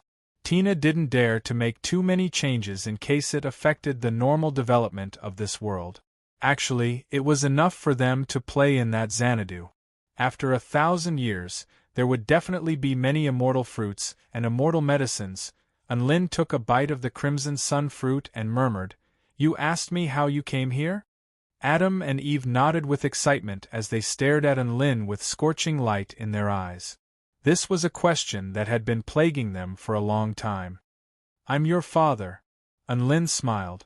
Adam and Eve shuddered as they stared at Unlin with incredulity in their eyes. "Father?"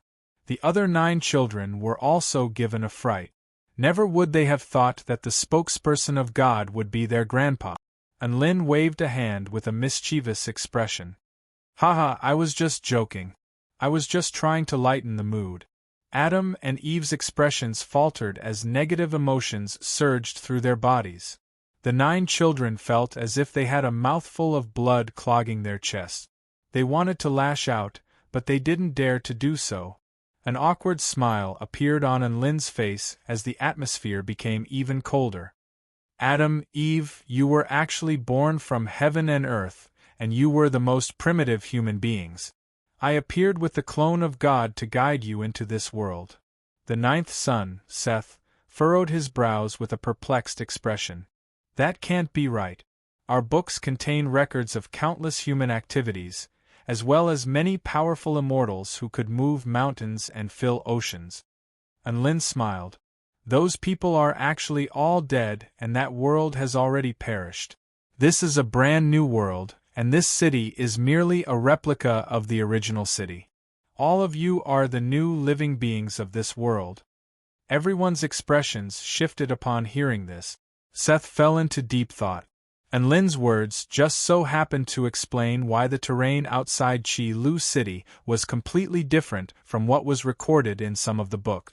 They were finally beginning to understand what it meant to say that there was always someone more powerful than you out there. After that, Unlin gave them a general overview of this world. Aside from concealing his and Tina's identities, he answered all of their questions. "God will be withdrawing his protection from you humans from now on. From this day forth, you will face the true cruelty of this world. I hope you can quickly grow up. I still have some matters to attend to, so farewell." Unlin unleashed his mist immortal technique as he spoke, and he drifted away as a cloud of white mist. Spokesperson Shin, I still have one more thing. How many astral-devouring beasts are there? Farewell, Spokesperson Shin. Take care. Everyone was given a fright by Unlin's sudden departure, but they still chose to bid him farewell in the end. Unlin was very satisfied with his performance. As the spokesperson of God, he should come and go as he pleased. He should come and go as he pleased. He should come and go as he pleased. A crisp, pleasant voice sounded beside his ear. Giant Unlin, where should we go next? Unlin pondered for a moment before replying, Let's go to the Dark Wing tribe. It's time to crush their arrogance. Otherwise, they'll always think that they're the most powerful beings in this world. Late at night, on a black floating continent, the sky was filled with stars, and the power of the stars converged toward the continent. A series of black-winged beings soared through the sky, either traversing the sea of clouds or patrolling the mortal world. Right at this moment, an uninvited guest suddenly appeared. This was a man whose entire body was enshrouded in divine flames, as if he were the sun in the sky. Enemy attack! Enemy attack! Enemy attack! The Dark-Winged tribe guards yelled upon seeing this. One black figure after another pounced toward the ball of flames. However, they didn't even get a chance to touch the flames before they were repelled by a terrifying force. The male plummeted like a meteorite, passing through the myriad star palace's most heavily guarded defenses and landing directly outside the palace gates. Waves of flames swept out in all directions, knocking back and injuring over 100 dark-winged tribe cultivators at the palace gates. "Who are you? How dare you barge into the myriad star palace? Do you have a death wish?" A dark-winged tribe general charged forward with a long sword pointed at Enlin. Enlin dissipated the flames around his body to reveal his true appearance. "You're too weak. Find someone stronger to talk to me. Impudent! I'll let you have a taste." Slap! The dark-winged tribe general didn't even get a chance to finish his sentence before he was slapped flying by Enlin. He crashed through several walls before finally coming to a halt. Pwah! The general threw up a large mouthful of blood, and his eyes rolled into the back of his head as he fainted. Gasp! Some of the dark-winged tribe guards drew a sharp intake of breath upon seeing this. The guards who were about to pounce toward Enlin suddenly stopped in their tracks. That was one of the top 10 most powerful generals in the dark-winged tribe, but he was slapped flying by a single palm from this mysterious man. They were just going to die if they charged forward. "Is there no one else in the dark-winged tribe?" Enlin looked around at the deathly silent surroundings before speaking in a loud voice. All of the dark-winged tribe guards around him fell silent. They knew that this was definitely a powerful being of the soul formation stage. He was not someone they could mess with. There's no one else in the dark-winged tribe, please go ahead." A soft voice sounded from within the myriad star palace. Enlin. Chapter 660. Enlin didn't dare to believe his own ears. He was here to demonstrate his might. He had already fought his way to the dark-winged tribe's doorstep and asked in a loud voice, "Is there no one left in the dark-winged tribe?" But the dark-winged tribe members inside actually replied that there was no one left? "Please do as you please?" How could they be so cowardly? Do as you please. I'm coming in." Enlin really didn't understand how the dark-winged tribe members worked. He might as well just barge into the palace. There was no reply from within the myriad star palace. Enlin didn't waste any more time and strode toward the gate. The black bronze gate was tightly shut, and it was filled with an ancient aura. Enlin couldn't be bothered to knock on the gate. With a simple punch, the bronze gate was blasted open. He was here to beat the dark-winged tribe into submission, not to be a guest, so there was naturally no need for formalities. Enlin swaggered into the myriad star palace and was greeted by the sight of 4 powerful dark-winged tribe cultivators standing nearby. All of them had reached the soul formation stage. Boom! A massive spell formation began to appear, encompassing the entire myriad star palace. Boundless darkness invaded the space, and specks of starlight revolved around Enlin with extremely fearsome power. To think that there really is an enemy so stupid that they would dare to barge in? A muscular man chuckled. Hee, isn't this the lowly race known as the humans? Who would have thought that such a lowly race could produce a soul formation stage cultivator? What an eye-opener. A handsome man with long black hair chuckled. "Big brother, since you're here, then don't leave." A gentle and beautiful woman winked at Enlin with a faint smile. She was most likely the one who had said that there was no one left in the dark-winged tribe. It was a mystery what she was thinking when she said that. At this moment, the most powerful male on the throne stood up and glared at Enlin with a fierce expression. Offending the dark-winged tribe is tantamount to violating the dignity of the heavens. Go to hell and repent for your sins. Enlin snickered. Offending you is offending the heavens? Since when did you birdmen have the right to represent the heavens? To tell you the truth, I, Enlin, am the spokesperson of the heavens, the only God. Impudent! Bastard! We are so noble. How could a lowly race like you humiliate us? The dark wing race cultivators roared with rage, and the emperor on the throne waved a hand.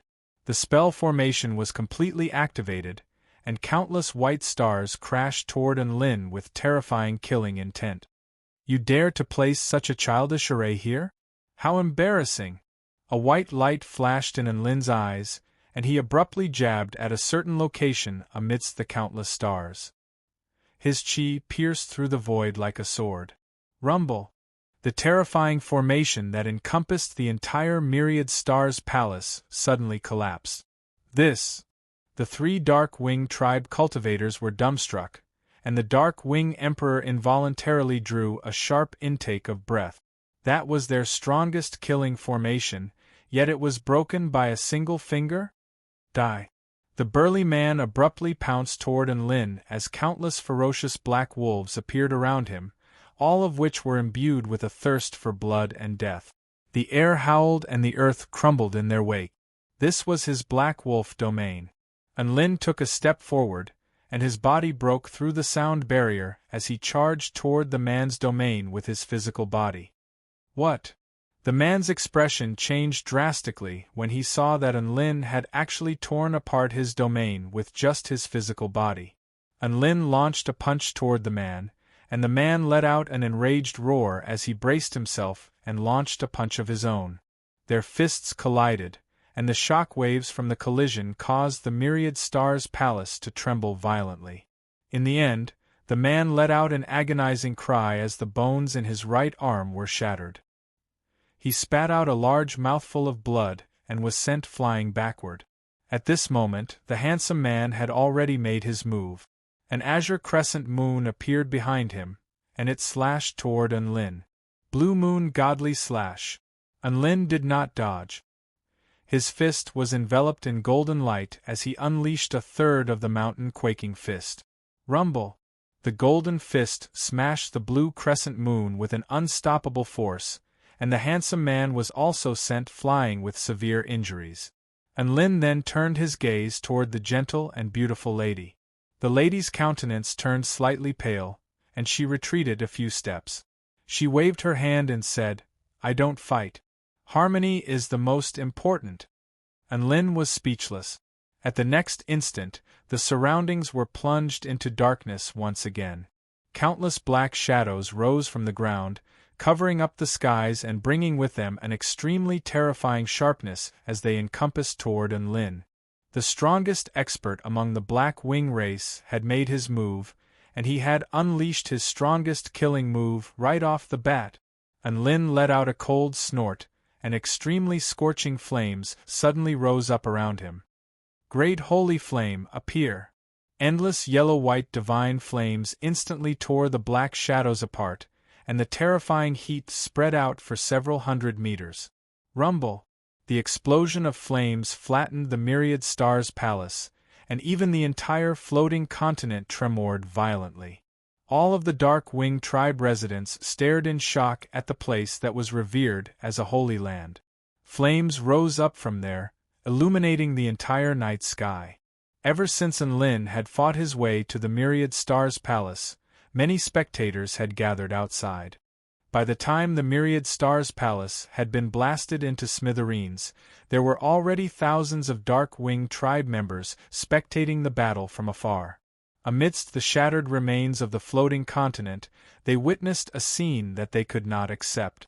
The most powerful emperor of the Dark Wing tribe had been pressed into the ground by a human male, and the other three soul formation stage cultivators had also fallen to the ground with injuries. Their once indestructible faith was being shaken for the very first time. Messenger of the heavens? The noblest tribe? Enlin chuckled coldly as he stomped a foot onto the Dark Wing Emperor's chest. The heavens have never given you any rights to speak for me. Listen up, there is only one messenger of the gods, and that is me, Enlin.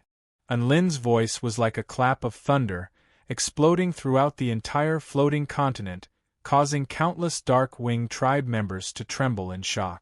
What? You don't seem convinced? Enlin chuckled as he looked down at the Dark Wing Emperor, who was gritting his teeth with an expression of fury and indignation. Don't you think that you are a tribe chosen by the heavens? Now that you're under my foot, why don't you ask the heavens to help you? The Dark Wing Emperor forced a smile onto his face. The heavenly Tao has no consciousness. We follow the will of the heavens, so we have no regrets even if we die. You say that you are the messenger of the God of creation, but you have to show some proof.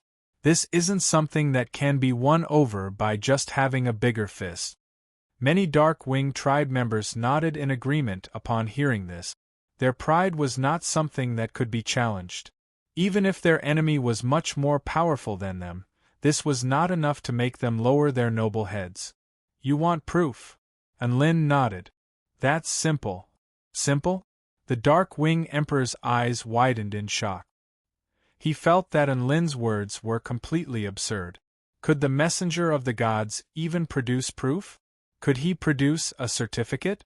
Lin stood proudly as he looked up into the boundless night sky. His white robe billowed in the wind, and his figure was extremely imposing. He pointed a finger toward the sky as he spoke in a clear voice, "In the name of the gods, I bless this world with light." Boom! At this moment, the darkness of the night faded. Day returned to heaven and earth. The sun had risen. All of the Dark Wing tribe members were dumbstruck. Chapter 661. It was as if someone had said, "Let there be light." It was as if someone had said, "Let there be light," and the world had turned from night to day. What kind of power was this? This was not power at all. This was not something that could be achieved with great power. Only the heavens could achieve this. All of the Dark Wing tribe members were dumbstruck. They were extremely sensitive to the power of the stars, so they knew that the power of the stars had completely disappeared. This also proved that the fact that night had turned into day was not a lie. The world had really turned into day. Some of the weaker Dark Wing tribe members had already knelt to the ground as their legs gave out from under them. Previously, most of the Dark Wing tribe members had scoffed at the notion of being the spokesperson of God. Now, the majority of the clansmen truly believed that only God could do such a thing, a true God. Now, do you have anything else to say? Lin was like a god standing proudly above the heavens as he looked down at the Dark Wing Emperor with a cold expression. The Dark Wing Emperor's body trembled slightly. No matter how he denied it, no matter how proud he was, it was all shattered in the face of this miracle. He stood up with difficulty and bowed slightly. Ling of the Dark Wing tribe pays his respects to divine spokesperson. Upon seeing this, the rest of the Dark Wing tribe members also lowered their noble heads and greeted respectfully in unison. "We pay our respects to the divine envoy." Lin nodded in satisfaction as he looked at the bowing Dark Wing tribe cultivators. "Remember," he said with a stern expression, "I, Lin, am the only spokesperson of God. The status of the 9 tribes is equal to that of the humans. In the future, God will issue a decree. As long as you carry out God's will, you will receive God's blessings." All of the Dark Wing tribe members bowed their heads in agreement upon hearing Lin's words. Lin looked up into the sky and stamped his foot down onto the ground. He pointed a finger at the sky as he announced, "Now, let the night descend once again." The light in the sky faded as his voice fell.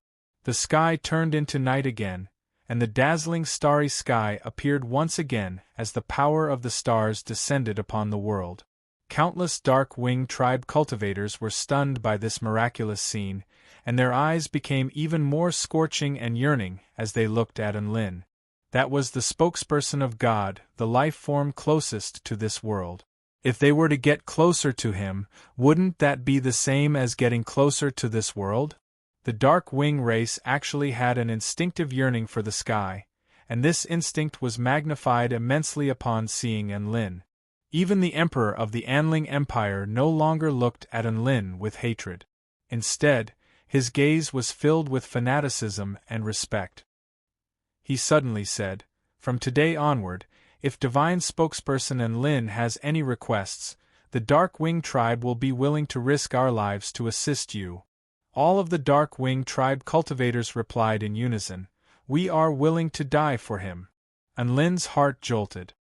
He hadn't expected the Dark Wing tribe's attitude to change so quickly.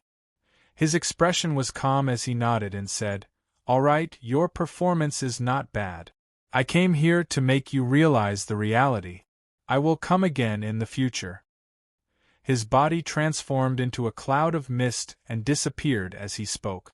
All of the Dark-Wing tribe cultivators revered Enlin as if he were a god, and they all bowed respectfully in the direction of his disappearing figure. In the air several kilometers away from the floating continent, Enlin's figure reappeared. He heaved a long sigh of relief as a sense of elation washed over his entire body. "Little Na, it was great to have your cooperation. Even I can't help but give myself full marks for that performance," Enlin praised. "Hee, as long as you're happy, Giant Enlin.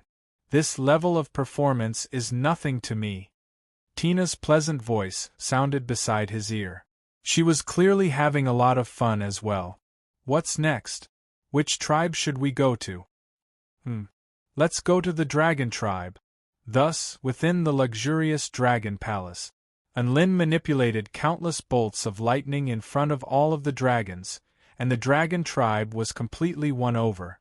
On an island that was enshrouded in holy clouds, Enlin overturned the ocean and caused the sun and moon to rotate in front of a group of mermaids, handsome fish, and turtles. He had truly stepped onto the divine altar and was revered as the priest of God.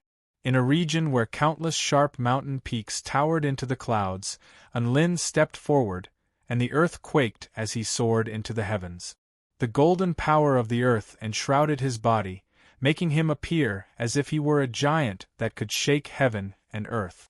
All of the Stone Tribe cultivators gave Enlin a thumbs up. At the Holy Martial Clan drill ground, one Holy Martial Clan powerful being after another jumped out to challenge Enlin to a one-on-one battle. However, they were all crushed by Enlin, and this tribe was completely subdued. In the harsh environment of the border region, Enlin displayed a frying pan dish in front of the True Demon Tribe cultivators. General Hong Tsang and the other True Demon Tribe cultivators had tears streaming down their faces as they ate. All of the True Demon Tribe cultivators felt that this dish could only be found in the heavens, and there was no doubt that Enlin was the spokesperson of God. Beside a vast spirit lake, Enlin explained to all of the snake spirits how living beings could live in harmony with nature. Not only was he extremely attuned to the Tao of life, but he was also able to create a spirit land with ease, which all of the snake spirits worshipped. The Vermilion Bird tribe was a bit more difficult to communicate with. Firstly, they were extremely proud and disrespectful to heaven and earth. Secondly, they were quite unrestrained and liked freedom. Their population was very scattered, and they didn't have any fixed tribes. Thinking back, Enlin and Tina had to forcefully capture the Vermilion Bird tribe firebirds and mate with them. Only then were they able to give birth to offspring. In the end, Enlin had to ask Tina to cooperate and forcefully drag several thousand Vermilion Bird tribe firebirds to a certain place using her spatial manipulation technique. There was no helping it. If he had to find them one by one, Enlin would die of exhaustion. Enlin suddenly appeared amid the thousands of dumbstruck firebirds. His body was enshrouded in the holy vermilion flames, and he clasped his hands behind his back like a high and mighty god as he announced to the thousands of firebirds, "My name is Enlin, and I used a spell technique to summon all of you here to tell you that I am now the spokesperson of God. Let's get to know each other first." All of the firebirds. It had to be said that the holy vermilion flames were very useful. All of the firebirds were cursing in their hearts, but for some reason, they were still struck by a sense of reverence and awe toward the flames around Enlin's body.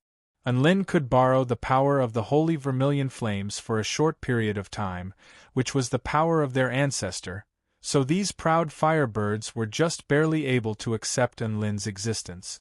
Thus, spokesperson Enlin successfully traveled through the 9 tribes and the human race, leaving behind an indelible mark in the hearts of all of the 9 tribes. Time slowly passed by. Tina's time acceleration could only be maintained at a speed of 1,000-fold, and Enlin would visit the 9 tribes from time to make his presence known. He would also occasionally beat up a few rebellious firebirds, but he didn't make any announcements. 3 years later, lightning suddenly crackled in the celestial ground that Tina had created. Vital energy surged, and five-colored light erupted for tens of thousands of feet. Giant and Lin, I'll take you to the celestial ground. A treasure nurtured by heaven and earth has appeared. Tina's elated and excited voice sounded, and Enlin shuddered as he drank tea with Adam and Eve. Chapter 662. A treasure nurtured by heaven and earth? This was the first time this had ever happened. Enlin was extremely excited. This was the first time Tina had told him about a treasure descending upon this world, and it had appeared in the celestial ground, which was much earlier than he had anticipated. Let's go. Take me there. He suddenly stood up. Then, under the watchful eyes of Adam and Eve, his body slowly dissipated into specks of gold. As expected of divine spokesperson Enlin, the way he left was truly eye-opening. Eve's eyes glowed with envy as she stared at the man who had come and gone like the wind. Enlin was still in Chi Lu City 1 second, and in the next, he had arrived at a mysterious place on the continent. This place was separated by the laws of heaven and earth, so even though it existed in this world, it was also separated from the rest of the world. Let's go, Giant Enlin. Tina held onto Enlin's hand with a wide grin as the two of them ran toward a certain direction. The two of them passed through a meadow of fresh flowers. The fragrance of flowers wafted through the air, and butterflies danced in the air. A few small white beasts were scared away by the sudden commotion, and a gray bear with a powerful aura picked its nose in confusion. Enlin and Tina ran for a short distance before arriving at an area that was littered with five-colored crystals. Wow, is that the rock in the middle? Enlin pointed at the ordinary-looking rock at the center of the crystals with excitement in his eyes. There were so many beautiful crystals surrounding it, so it was far too different from the rest. Even if it didn't have any special characteristics, it still stood out from the rest. Yes, that's it. Tina waved a hand, and the round black and white rock landed in her palm. Enlin also laid a hand on it to find that its surface was a little rough, and it was no different from a rock on the side of the road. Furthermore, he couldn't sense any energy fluctuations from it. What is this? Is it really a treasure? Enlin was perplexed. Don't worry, I haven't consecrated it yet. Tina replied with a serious expression. Consecrated it? Enlin's lips twitched. Are you serious? Of course I'm serious. Tina nodded with a serious expression. Her gem-like eyes shone brightly as she held the stone in her hands and began to chant something. Enlin. A few seconds later, a pillar of golden light descended from the sky and enveloped Enlin and Tina. The black and white stone suddenly shattered and the broken stone pieces fell off. A crystal-clear, spotlessly white bead appeared before the two of them. Enlin stared at the bead. Although it was pure and translucent, upon closer inspection, he could see many different colors within it. It was holy and flawless, yet dreamy and mesmerizing at the same time, making one feel as if they were falling into a trance. What do you think? I've been blessed. Isn't it different now? Tina asked with a smug expression. Enlin took a deep breath and said, I think even a pig can become more powerful than Zhu Beiji after being blessed by the god of creation, right? Tina could tell what Enlin was implying, and she pouted. What do you mean? This stone was a treasure to begin with. I've only awakened it earlier than expected. Enlin stroked Tina's soft golden hair with a smile on his face. All right, I trust little Na. Hurry up and tell me what this treasure is used for. Tina's interest was immediately piqued at the mention of treasures, and all of her previous frustrations were completely forgotten. She held the white bead in her hands, and a mesmerizing smile appeared on her face as she stared at Enlin with a scorching light in her eyes. Why don't you give it a try first? Enlin's expression shifted slightly as a sense of foreboding welled up in his heart. How? Stand here and don't move, then I'll get away from you. Tina retreated over 100 meters like a feather. Enlin felt like this sentence was a little familiar, but he didn't think too much about it. He stood obediently on the spot and stared at Tina's retreating figure. Please take this, Giant Enlin. Tina suddenly turned around before hurling the white ball toward Enlin. The white ball pierced through space before crashing directly toward Enlin. Enlin's pupils contracted, and he was just about to react, but the ball was simply too fast. He didn't even have a chance to evade before his body was struck by the white ball. The terrifying impact that he was anticipating didn't occur. The white ball crashed into Enlin's stomach before landing on the ground like a naughty girl who had tossed a ball at Enlin. Enlin. He was just about to say something when he heard Tina burst into laughter before pointing a finger at Enlin. Get into the ball. Enlin. A crack suddenly appeared on the white ball, and a colorful light erupted from within before enshrouding Enlin within. Then, the space around him began to warp. Enlin was completely defenseless, and he was instantly transported into a vast expanse of white space. Enlin stared at the space before him with astonishment on his face. Could this be? That's right, you've been sealed in the ball.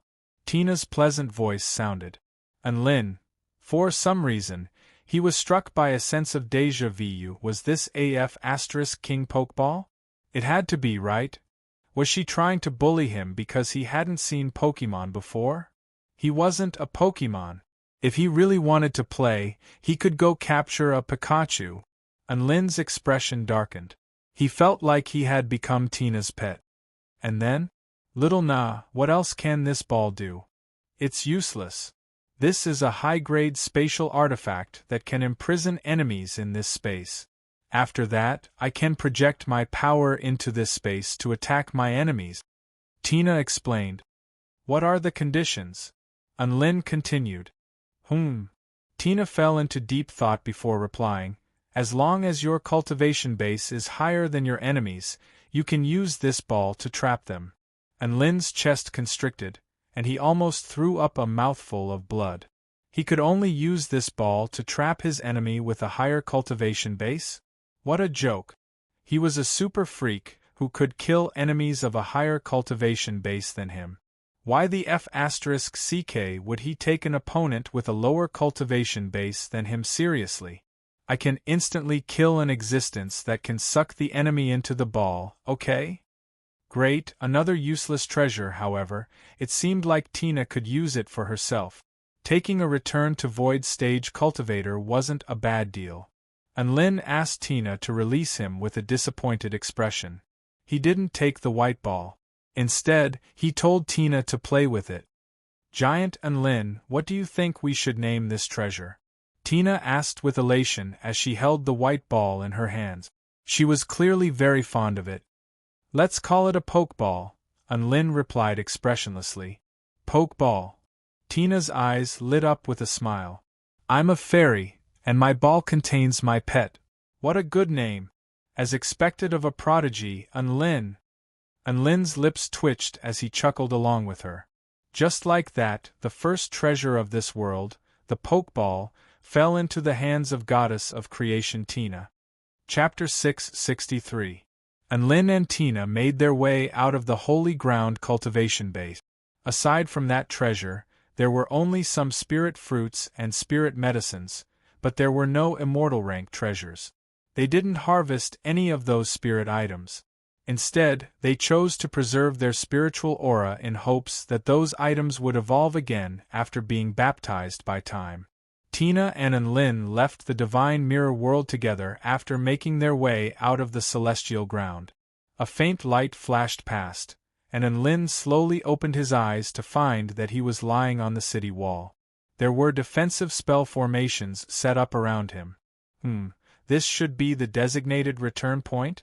A beautiful woman was sitting in front of him with her hands resting on her cheeks as she looked out at the boundless black earth in the distance. She twirled a few strands of hair around her with a bored expression on her face, and she looked just as beautiful as ever. Enlin was a little entranced, and only slowly got up after a long while.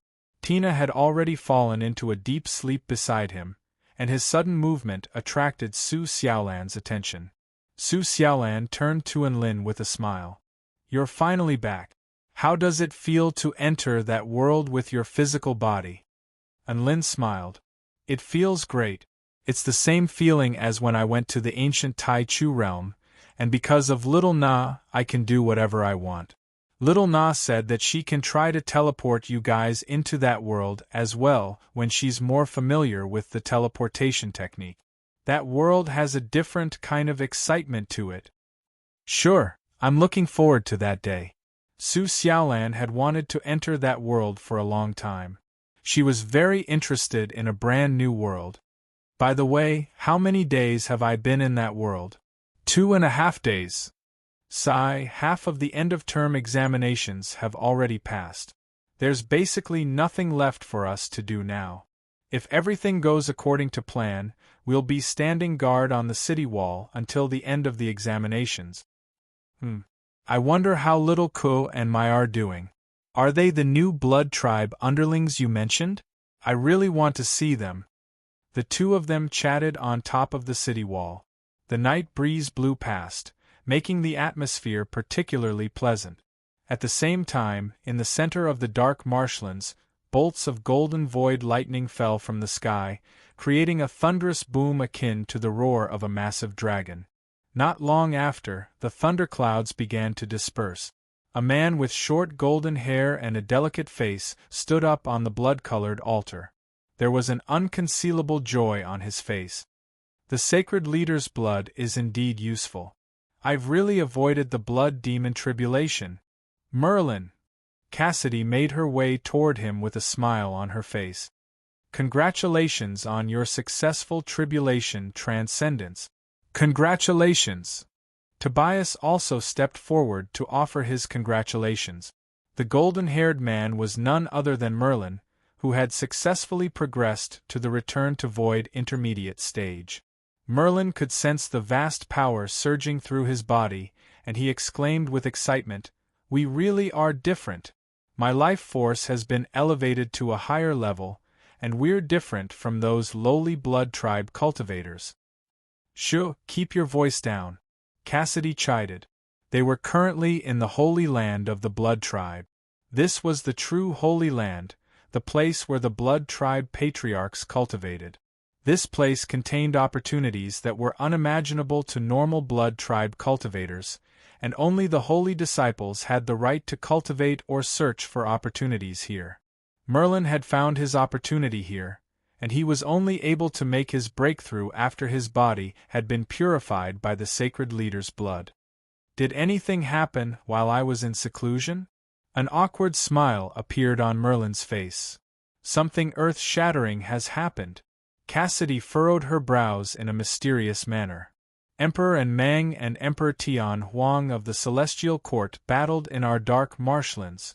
Who do you think is the source of this incident? Merlin drew a sharp intake of breath. A battle between two Dao integration stage super mighty figures was something that only happened once every 100 years, so it had to be a very important event. He couldn't wait to say, "Don't keep me guessing. Tell me, tell me." This incident was triggered by the death of the Dark Poison Lord. After that, Layden went to avenge the Dark Poison Lord. In the end, he encountered a black dragon and a soul formation stage man riding atop a black brick at Huangquan City, Cassidy recounted in a slow voice. Merlin's breathing had already become heavier and heavier upon hearing this. At this moment, Tobias spoke. According to the information provided by our scouts at Huangquan City, the battle at the time was extremely intense. Layden was pummeled to the point of exploding by that mysterious man, and he was in an extremely pitiful state. News of this has spread like wildfire throughout the Blood Tribe, and his reputation has been completely tarnished. Even though Tobias was saying that Layden was in a very pitiful state, he couldn't help but burst into laughter. After that, Layden was hunted down by Emperor Tian Huang for over 10,000 kilometers. Even though he managed to escape with his life, he was severely wounded, and his Dao Foundation was injured as well. He's currently in seclusion to recover from his injuries. Should we do something? Cassidy's eyes lit up with excitement. So it's the Holy Leader. The Holy Leader is mighty. Merlin immediately knew who they were talking about, and he exclaimed with excitement on his face. a black dragon riding atop a black brick, and a soul formation stage cultivator who pummeled the crap out of Layden. Only their holy leader, Unlin, could do such a thing. Do you mean visit Layden? Tobias' eyes flashed as he asked in a low voice. That's right. Even though he was taught a lesson by the holy leader, he's still very resentful, and he won't rest until he's dead. It's best to eliminate an enemy like him as soon as possible. Cassidy was truly thinking for Unlin's sake. She had considered this matter for a long time, but she still hadn't changed her mind. However, Merlin shook his head. There's no hurry. What I'm worried about is that if we kill the young one, the old one will come after us. Emperor Deng dotes on Layden the most, so if Layden is killed, Emperor Deng will definitely be enraged. Furthermore, Emperor Deng is far too powerful, so if we go too far and get discovered, we'll all be screwed. I think we should discuss this matter with the holy leader before making a decision. Seeing as that's the case, let's use the excuse of stabilizing the development of our sect to leave the Holy Land for a while before meeting up with the holy leader in secret? Tobias suggested. Alright. I'll bring the cursed star blood sword. Cassidy nodded. Then I'll also bring the dead spirit bead, Merlin chimed in. I'll bring a drop of the blood patriarch's blood, Tobias replied. All three of them were holy disciples, and they had all encountered many opportunities in the Holy Land. Now, they were going to bring their treasures and follow Unlin to battle again. Dark marshlands, purple snow mountain. A gargantuan crimson formation stretched for over 50 kilometers. The naked man meditated atop the formation, and a steady stream of blood energy converged toward his body to repair his injuries. However, a certain power of the divine Tao, which was the purest form of yang energy, was relentlessly corroding his body like a bone-deep ulcer. The latest information had arrived, and the man already knew who had reduced him to this state. Unlin, I'm going to kill you. Chapter 664. Within the dark marshlands, 3 black mosquitoes concealed their auras as they flew toward the gargantuan city on the ground. Their bodies were completely inky black, and they pierced through space. They appeared to be moving very slowly, but they were actually flying toward their destination at an extremely fast speed. All of a sudden, a pair of eyes flashing with lightning appeared in the sky. That pair of eyes seemed to be imbued with peerless lightning, as if it were an immortal spirit that ruled over all lightning looking down upon ants. The terrifying might emanating from that pair of eyes seemed to be threatening to annihilate the 3 mosquitoes. The 3 mosquitoes were scared **tles and froze on the spot, not daring to move. Hold on, Senior. We are Unlin's servants. One of the mosquitoes reacted extremely quickly and explained in a respectful voice. The pair of intimidating eyes stared at them for a moment before disappearing, as if nothing had happened. The 3 mosquitoes heaved a collective sigh of relief and looked at one another with lingering fear in their hearts before continuing toward Huangquan City. The weather was quite good today, and the sun was shining brightly. Unlin stood outside Huangquan City, facing an extremely handsome man. Then, a few hundred meters away, there were a lot of onlookers, looking nervously at the 2 men in the middle. Big Brother Cheng, don't panic. Unlin pulled out his chaotic alloy brick. Xianyuan Cheng looked at Unlin with a speechless expression. Please don't panic, classmate Unlin. Your skin is so thick, you really won't die from the explosion. It's not the same. Even if I don't die from the explosion, it'll still hurt. I'm very sensitive, Unlin retorted. Big Brother Cheng, slowly unleash your domain. Imagine the beautiful world in your heart and recite the core values of socialism. Don't get too excited. He spoke with a serious expression. Xianyuan Cheng felt like he had nothing better to do anyway, so he might as well ask Unlin for help in perfecting his domain. After all, once one reached the soul formation stage, their domain would be completely fixed. He wanted to see if he could reverse the style of his domain. Xianyuan Cheng's heart stirred, and a white energy instantly enshrouded an area with a radius of over 1,000 feet.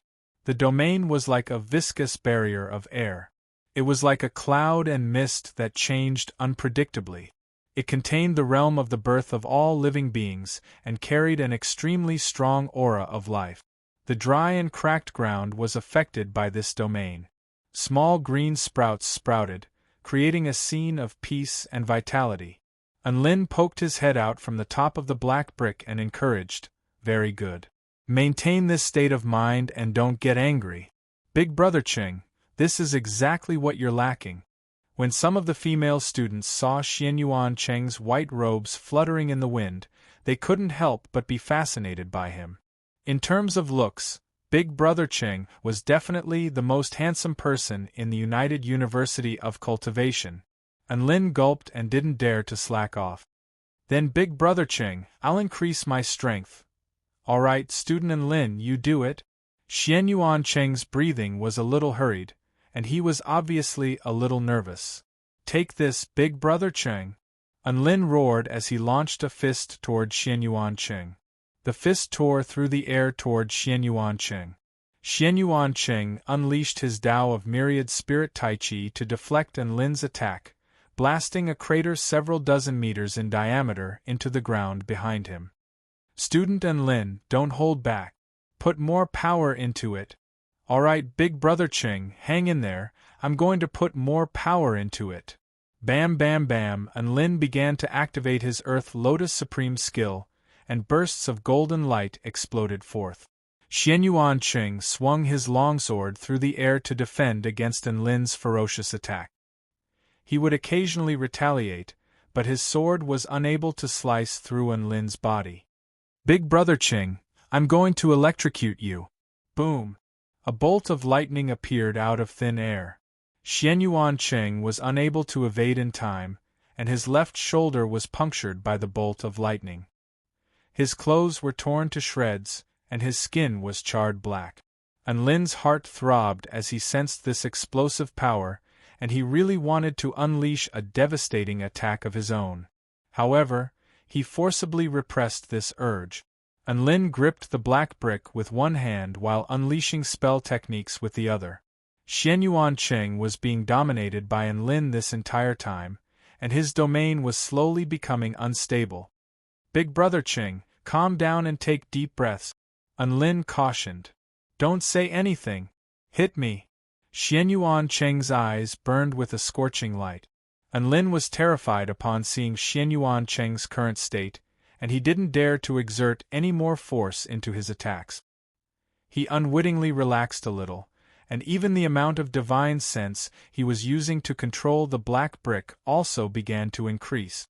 "Student Unlin, why are you becoming more and more gentle?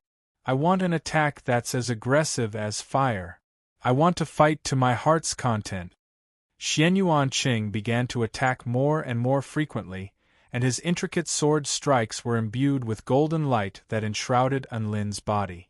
The sharp sword strikes pulverized the earth around them, and their power became more and more fearsome.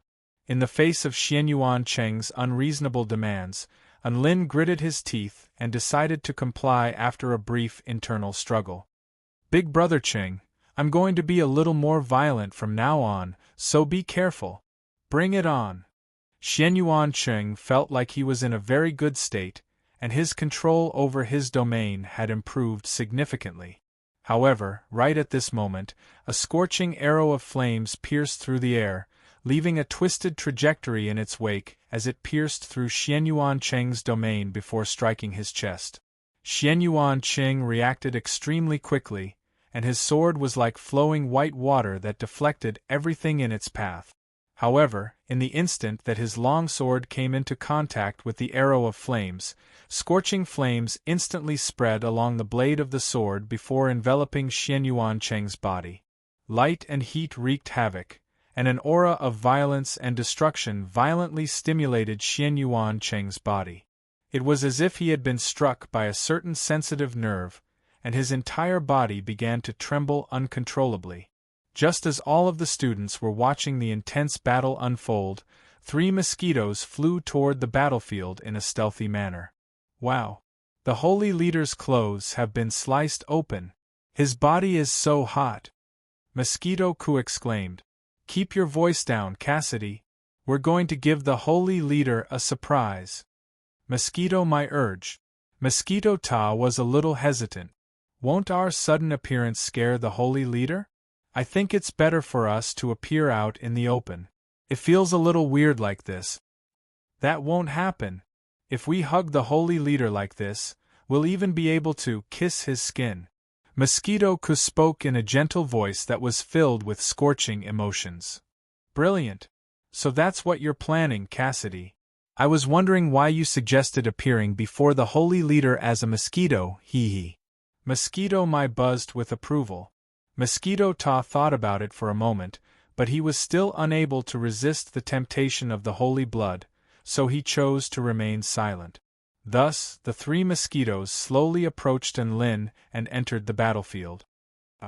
Enlin, I can't hold back anymore. A loud shout suddenly sounded, carrying a type of hearty emotion that wanted to be released, giving the three mosquitoes a fright. Immediately afterward, a boundless explosion of flames engulfed the three mosquitoes.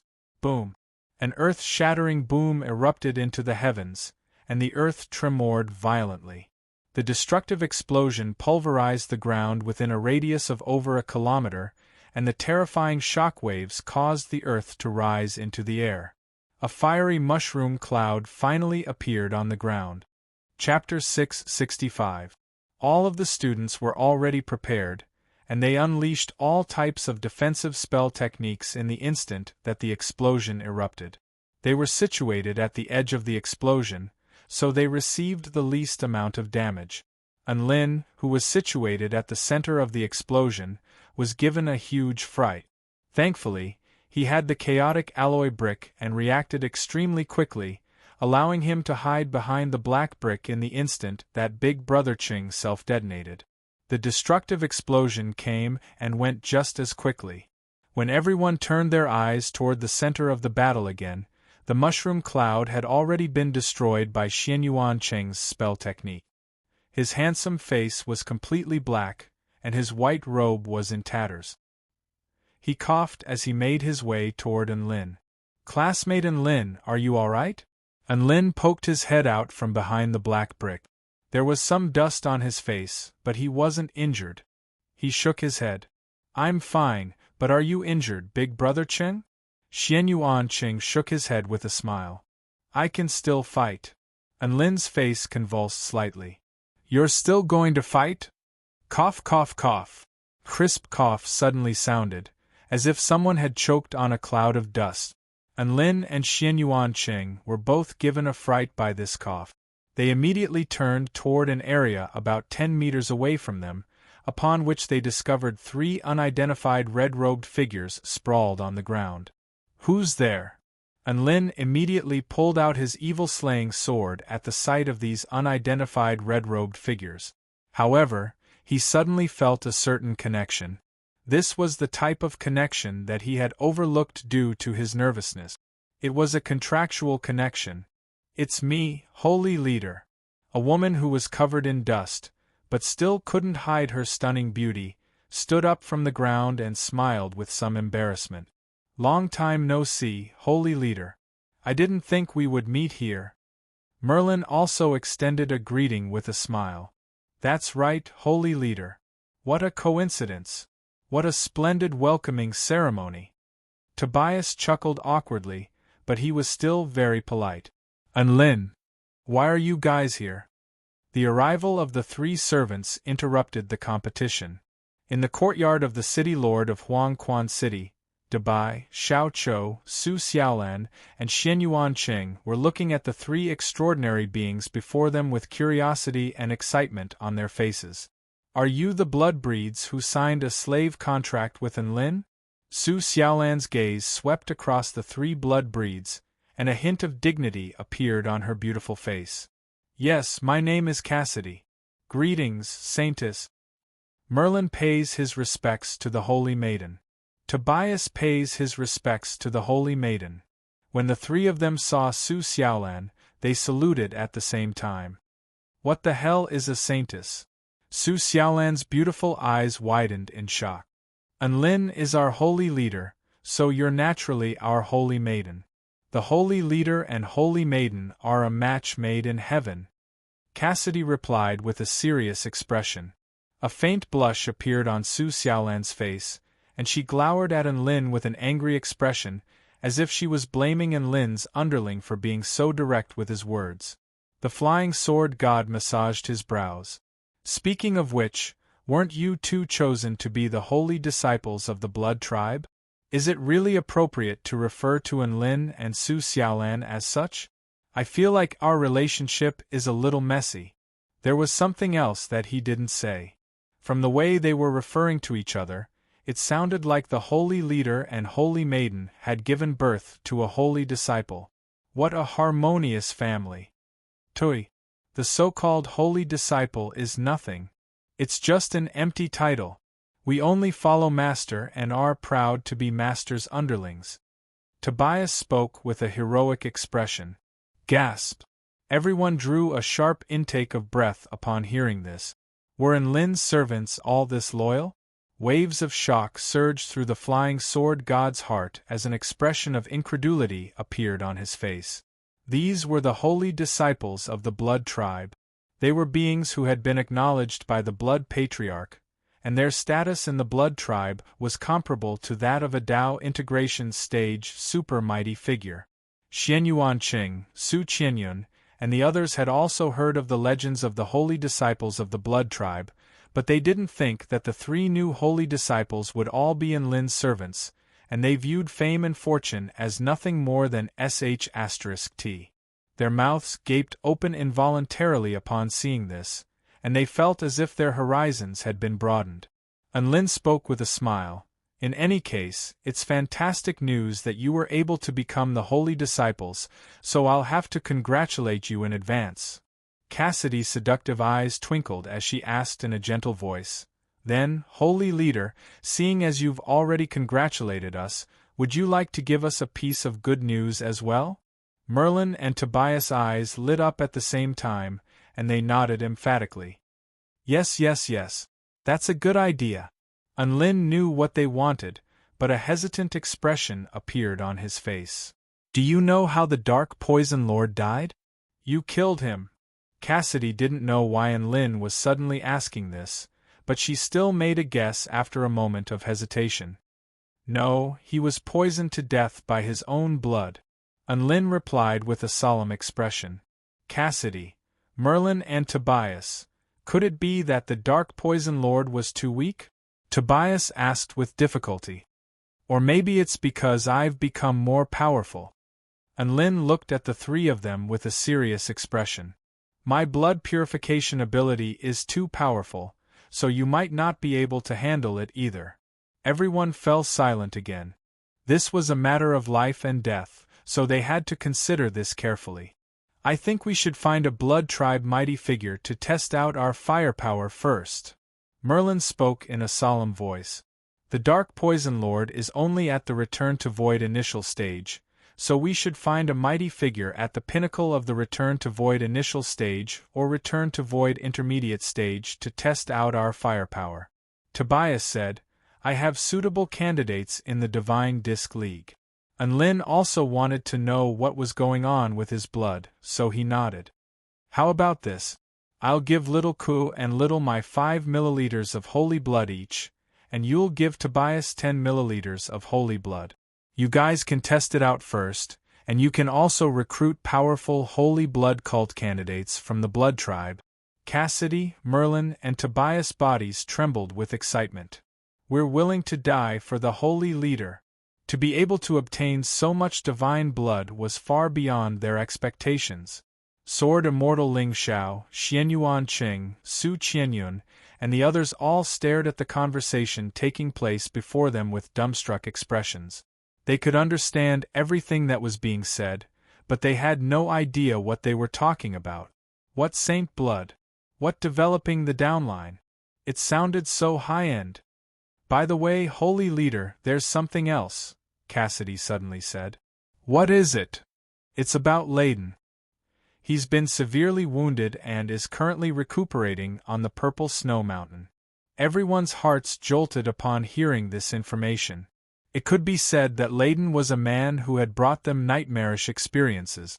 He possessed a super-powerful being at the Return to Void pinnacle stage, and he could destroy an entire city with a wave of his hand. If it weren't for Xiao Zhe and Enlin fighting for their lives, they would have most likely all perished in Huangquan City. Enlin had never been one to back down. His disciple had been bullied so badly by Layden, so he was naturally going to return the favor. What do you think, holy leader? Tobias turned to Enlin to see what Enlin was thinking. This is a good opportunity. We can't let it slip by. Enlin's eyes flashed with monstrous battle intent. Chapter 666. Enlin, don't forget that Layden is the son of Emperor Yi Deng. Su Xiaolan's brows furrowed slightly as she spoke with a concerned expression. She believed that Enlin had the power to fight Layden, but the fact that Layden had a Dao integration stage super mighty figure backing him was simply too terrifying. There's nothing I can do. There are so many people in Huangquan City, and my identity will be exposed sooner or later. Even if I don't go looking for them, they'll come looking for me anyway, so I might as well take advantage of this opportunity and take down one boss at a time. Enlin was quite open-minded about this, and his fighting spirit soared. Then what do we do? Layden has many life-saving trump cards, and even Emperor Tian Huang would find it difficult to kill him in a short time. What do we have to do to kill him? Don't forget that Layden is located in the central region of the Dark Marshlands. You have to kill him before reinforcements arrive while concealing your identities. I hope you can reconsider just how powerful this task will be.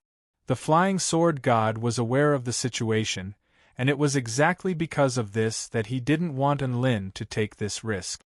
This was indeed a very difficult mission. Even though Layden was severely wounded, he was still a powerful being at the Return to Void pinnacle stage. He would most likely be able to unleash his full power for a short period of time, so killing him would not be an easy task. How about we use our holy blood to recruit him into our church? Merlin suggested after a brief hesitation. Enlin immediately shook his head. No. Our holy blood church is not a place that just anyone can join. Layden almost killed my friend and disciple, so he can only die. How domineering! The three blood tribe cultivators shuddered as they stared at Enlin with scorching eyes, as if his entire body was glowing with light. Cassidy spoke. I obtained the cursed star blood sword from the Holy Land. It can temporarily suppress Layden's monstrous life force and deprive him of his blood rebirth ability. Merlin also spoke. I obtained the dead spirit bead from the Holy Land. It can use the power of one's consciousness to unleash an extremely powerful trapping formation. Even if Layden were to use his power of the divine Tao, he would find it difficult to break out of it in a short time. Tobias also spoke with a serious expression. I have a drop of the Blood Patriarch's blood, and I can fuse it into a spell technique. Using my status as a holy disciple, I can borrow the power of the Blood Patriarch to unleash an attack comparable to that of a Dao integration stage mighty figure. When everyone heard this, their spirits were lifted. So you have such a bad *SS treasure? Enlin was astonished. The three Blood Clan underlings were delighted to receive the Sacred Lord's praise. Using a treasure obtained from a holy land to deal with the most popular candidate for the position of holy disciple, what an impressive move. Su Xiaolan also felt that fate was an indescribable thing, and she praised. The three Blood Clan underlings were all smiles after receiving the saintess' praise. So many powerful trump cards, including the enfeeblement, control, and execution technique. Our plan to kill Layden is finally going to be a success. Enlin's eyes lit up with excitement. He was clearly unable to repress the excitement in his heart. But very quickly, he fell silent again. No, the problem of concealment is a little difficult to solve. If your actions are discovered by others, you won't be able to stay in the Dark Marshlands anymore. It's a rare opportunity to become a saint, we can't waste it. The three of them instantly became anxious upon hearing this. All enemies who violate the holy leader must die. This is a principle, Tobias replied. That's right. Cassidy nodded in agreement. Holy leader, we're willing to make such a small sacrifice for you. How can these opportunities compare to the opportunity to follow the holy leader? We're willing to do so.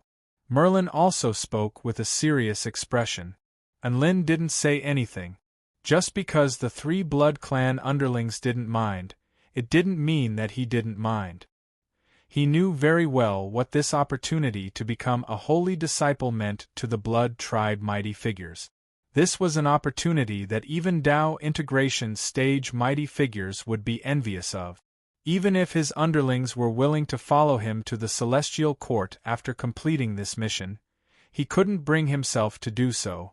Just as he was fretting over how to make things more discreet, a white crane suddenly flew down from the sky above the courtyard.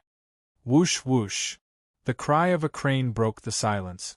Lin and the others looked up into the sky to discover that the white crane was circling in the air above the courtyard.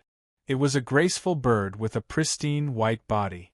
Its white feathers shimmered under the sunlight, giving it a sense of nobility and ethereality. That's right, this white crane was very beautiful, provided that one ignored its eyes that were larger than watermelons. Everyone stared at this strange-looking white crane as if there were 10,000 alpacas stampeding over their hearts. This was far too bizarre. And Lin suddenly came to a realization upon seeing this white crane, and he immediately realized who the owner of this white crane was. There was no helping it. This was a unique characteristic. Bam! The white crane suddenly exploded into a puddle of ink. A pair of watermelon-sized eyes fell to the ground and rolled over to Lin's feet before blinking innocently. This was a very demonic scene. Be careful, holy leader. That's a bomb. What kind of freak dares to pull such a stunt here? Hurry! We have to get away from those eyes. It must be some kind of curse technique. 3 Blood Tribe cultivators rushed in front of Lin and shielded him from the pair of eyes with grave expressions. There's no need. Aside from being a little ugly, I feel like it's harmless. Lin pushed aside the 3 people in front of him and picked up the pair of large eyes. This was undoubtedly the work of Lin Junjun, the piggy bank girl. No, holy leader. Danger. However, they had only just finished speaking when the pair of eyes exploded. Bam! Everyone drew a sharp intake of breath upon seeing this. 10 black robes with a label on them suddenly appeared before everyone's eyes. One-time concealment robes, able to resist the pollution of the dark marshlands and escape detection by Tao integration stage mighty figures. Exclusive to the celestial Thart. Shelf life of 3 days. Lin recited the description on the label. Everyone was dumbstruck, and they couldn't believe their ears. Classmate Lin, what did you say? Exclusive to the celestial Tharch? Xianyuan Cheng was astonished. These aura concealment robes really are timely help.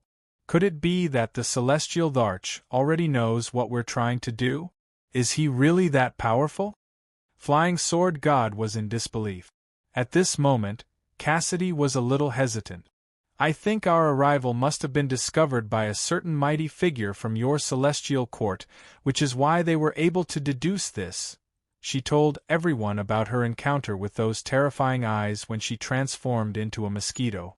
Everyone came to a sudden realization upon hearing this. So Emperor Tian Huang found out about this and informed the celestial Tharch?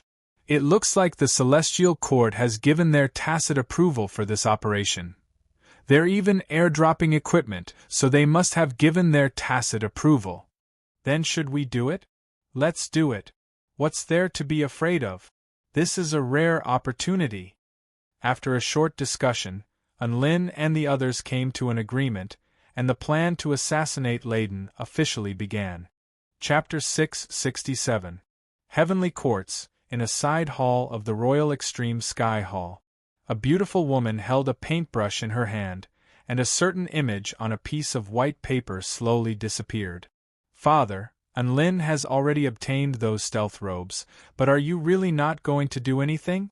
What if we fail? He's a mighty figure at the return to void pinnacle stage. The woman's brows were furrowed with concern. A faint smile appeared on the yellow-robed man's face.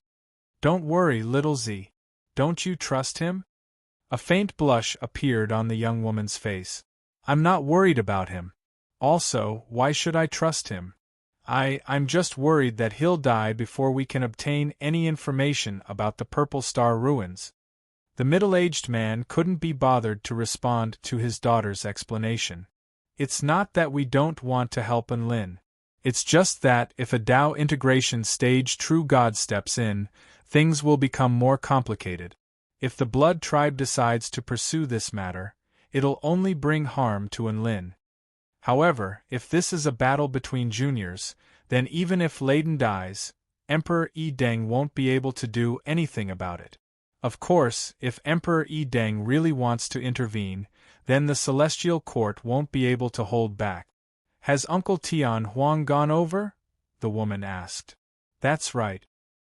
He's at the border of the Dark Marshlands, and if a Tao integration stage mighty figure makes a move, he'll be the first to step in. Enlin is an exceptional talent that only appears once every 10,000 years, so we naturally have to take him seriously. A hint of approval appeared on the man's face as he spoke. The Celestial Larch was very pleased with how Ziwei had been pummeled during the battle at the Immortal Spirit Tower, Huangquan City. The candidates for the mission had already been confirmed. There were 10 robes, so they chose 10 people. Cassidy, Merlin, Tobias, Xiao Zhe, Tina, Enlin, Su Xiaolan, Xianyuan Qing, Su Qianyun, and Flying Sword God. Tina's spatial abilities were very powerful, and she could take Enlin and the others with her when necessary. As for Dabai, he decided not to ride the Supreme Mount for now, lest it be destroyed and he die. Everyone put on the black stealth robes, and their auras disappeared in an instant. Even their bodies merged with the surrounding environment, as if they were completely invisible. Even when the sun passed through their bodies, it did not leave a shadow on the ground. The cheats produced by the Celestial Larch were truly awesome. Let's go. Cassidy and the others stepped through space and led the way. The purple snow mountain of the Dark Marshlands. This didn't mean that the snow was purple, but that the mountains within a 1,000-mile radius were all purple. The earth veins contained extremely powerful Yin energy, causing the temperature in this area to drop drastically. The mountains were covered in snow all year round, and vampires rarely resided here. A crimson formation flickered in the middle of the mountains. Boundless blood qi and Yin qi converged toward the center, healing a certain man's internal injuries. This handsome man with waist-length golden hair was none other than Leiden, who had been severely wounded by Emperor Tian Huang. There were 60 Blood Tribe elites standing guard outside the formation, guarding the important node. These 60 people consisted of 46 spirit-nurturing stage mighty figures, 12 soul formation stage mighty figures, and 2 return to void stage mighty figures. Their positions were interconnected, so they would be able to react as quickly as possible if anything happened. Hey little Ku, little Mai, little Pagoda, have you prepared your alibis? Don't worry, holy leader. We've already sent a clone back to the sect before coming to Huangquan City. As long as it's not a Tao integration stage mighty figure, they won't be able to detect anything amiss with our clone. Wow. I want to learn a clone spell technique as well. This is an innate spell technique that only races with extremely powerful life force like us Blood Tribe have. We only discovered this innate spell technique in the Holy Land, and it has a lot of restrictions. Furthermore, we can't unleash it until we've reached the return to void stage. Enlin was quite disappointed to hear this, but he suddenly recalled that his divine liquid creation technique was also a clone mystic technique, and his disappointment subsided significantly. Master, this is a map of the locations of the strongholds. There are a total of 8 strongholds. At this moment, Tobias, who had transformed into a mosquito, returned. Their biggest problem now wasn't killing Leiden, but rather how to kill him without alerting anyone.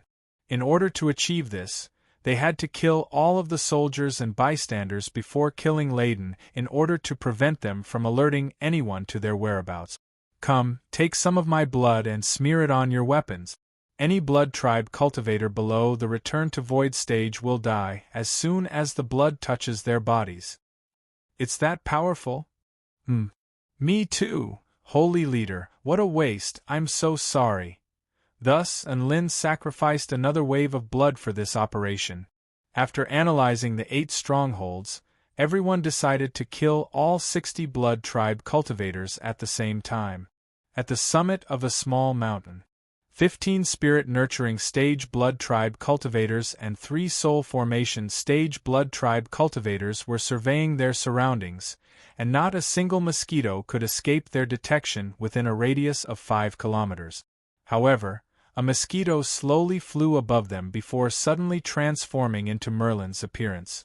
It waved its crimson banner, and a black veil enshrouded all of the guards. Not a single sound could be heard. 10 spirit-nurturing stage blood tribe cultivators and 1 soul formation stage blood tribe cultivator were surveying the waters around them. A woman in a black robe stepped through the air, and a bright white moonlight materialized in the air as she slowly and soundlessly approached them. The immortal tool, the moonlight disk, left a bright blue trajectory in the air, and the air rippled as if a gentle breeze had swept past. 11 blood tribe cultivators were still chatting happily just a second ago, but their eyes suddenly widened as their bodies were sliced in half. The soul formation stage blood tribe cultivator was still alive, and the 2 halves of his body were still trying to fuse back together. However, right at this moment, the terrifying purifying power from Enlin's blood obliterated all of the vitality within his body, within an extremely spacious black fortress. A barrier of water enshrouded heaven and earth. Lightning flashed within the barrier, but there was no sound or energy fluctuations. Xiao Zhe had reduced the 4 soul formation stage cultivators and 12 spirit-nurturing stage cultivators to ashes. On a sacrificial altar, a white flaming bird flew through the air, enveloping all of the blood tribe cultivators within it.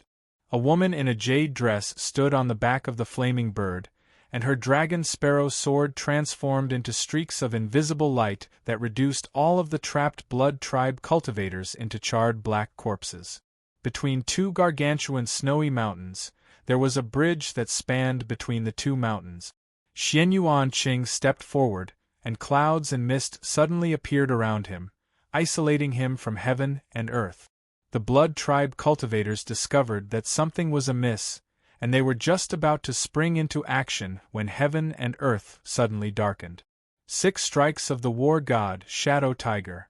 The darkness receded, and all of the blood tribe cultivators were sliced apart by Enlin's blood-stained evil-slaying sword. At the summit of another snowy mountain, Sword Immortal Ling Xiao silently sliced 6 blood tribe cultivators into over 1,000 pieces. They couldn't be any more dead. At the same time, Cassidy, Tina, and Tobias also began to attack the 2 return to void stage mighty figures. Chapter 668. Blood Tribe returned to void stage mighty figure. Cyril was meditating on a round boulder in midair. His divine sense had already spread out for 50 kilometers, probing the movements of a large area. It was so small that he could even see the movements of flies and ants like the back of his hand. It could be said that Layden's safety rested heavily on his shoulders. A mosquito wearing a black stealth robe flew behind him, but he didn't notice it at all. The mosquito transformed into black mist, and a lithe and graceful woman in a black robe appeared with a white longsword that was stained with blood in her hand. Cyril's body shuddered, and even though he didn't discover anything, his instincts told him to fly forward without even turning his head. However, he was still too slow. The white longsword was like a bolt of white lightning that instantly punctured Cyril's chest. Blood blossomed like a red rose, and the flying sword circled around before returning to the woman's hand. Cassidy? How could it be you? Cyril turned to stare at the woman with incredulity. That's right, the woman who had attacked him was none other than Cassidy. A seductive smile appeared on her face, and her seductive charm was imbued with an indescribable emotion as she strode through the air towards Cyril. "There's no need to be so surprised, Cyril. I'm just testing out your skills." "Testing out my skills? Do you think I'm an idiot?" Cyril held a hand over his punctured chest as he drew a series of obscure trajectories in the air with his other hand. This small wound was indeed nothing to him. However, Cassidy was a holy disciple, and she had suddenly appeared to attack him, only to say that she was testing out his skills. This was extremely perplexing to him. Was she King retarded? She must be plotting something. However, he still didn't know what the other party's objective was. If it was a sneak attack, would that even work? He could heal a wound of this caliber in a matter of minutes. Most importantly, this was Leiden's territory, which was also Emperor Deng's territory. Who would dare to cause trouble here? Cyril's mind was filled with confusion, but his hands didn't stop moving. He had to report this situation to the others. Cassidy had also been keeping an eye on Cyril this entire time. If Cyril really were to use an information transmission spell technique, then she'd have to unleash her trump card. Just as the spell technique was about to be completed, Cyril's body suddenly shuddered, and his eyes widened. His lips moved as if he wanted to say something, but his voice was extremely hoarse, and he was unable to utter a single word. He half knelt on the ground, clutching his heart with a pained expression. Death enveloped his entire body, and his vitality was quickly dissipating. Plop! A few breaths later, Cyril silently collapsed to the ground. There was no way for him to struggle, no way for him to scream. Just like that, his life force was severed. Cassidy also drew a sharp intake of breath as she looked at Cyril's body with lingering fear on her face. Cyril, who was at the pinnacle of the return to void initial stage, was poisoned to death. This basically confirmed that it wasn't that the Dark Poison Lord was too weak. Instead, it was that Enlin's bloodline had become more powerful. She immediately relayed the news to Enlin and the others through the voice-transmitting talisman. Cassidy stood atop a round boulder with a forlorn expression. The Holy Leader's bloodline is so powerful. What should I do? I'm not going to be poisoned to death if I drink it, am I? The same forlorn feeling welled up in the hearts of the other two blood tribe underlings. In the center of a forest of black trees, a tree man with crimson eyes had his chest punched through by Tobias's blood-stained gauntlet, and his body flew through the air like a cannonball before crashing into a white spatial cube. This white spatial cube was an enchantment barrier set up by Tina, and it could isolate the inside from the outside world. As such, no matter how intense the battle inside was, it was unable to affect the outside world. Tobias, even if you're a holy disciple, you won't be able to withstand the wrath of Leiden and Emperor Deng. If you let me go now, there's still a sliver of hope. The tree man roared through gritted teeth. His body was as tough and coarse as tree bark, and there was bright red blood flowing from the gaping hole in his body.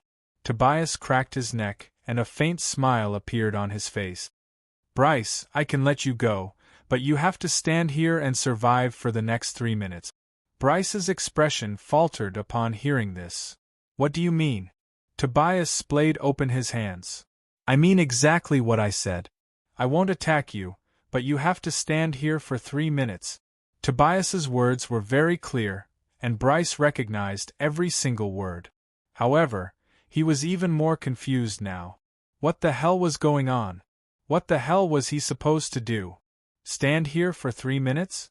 The green leaves on Bryce's head rustled, and his crimson eyes swiveled with a peculiar expression of confusion. He wasn't a true tree man. It was just that his outward appearance resembled that of a tree. At his core, he was still a blood tribe mighty figure, and he was a return to void intermediate stage blood tribe mighty figure at that. It was just that he was a greenwood tribe cultivator, which was why his hair was green.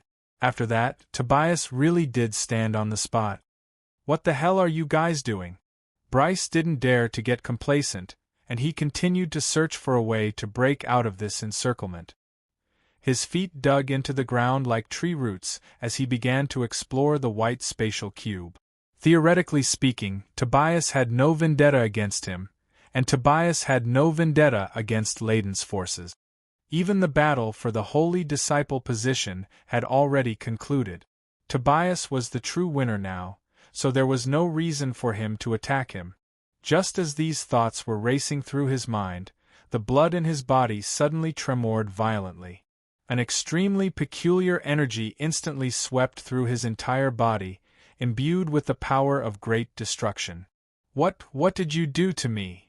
Bryce felt as if all of his energy had been sucked out of his body, and he half knelt onto the ground as if his vitality were about to be destroyed by some kind of power.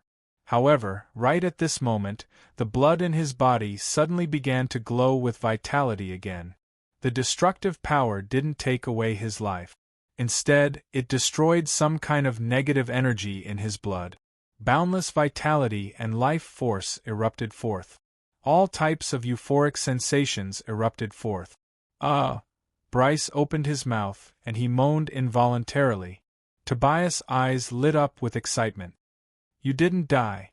I did it. A return to void intermediate stage blood tribe mighty figure can withstand this power. This was an extremely exhilarating feeling, and tears suddenly began to well up in Tobias' eyes. Bryce stared at Tobias with a dazed expression. Why are you crying? Tobias' entire body trembled, and he was extremely touched.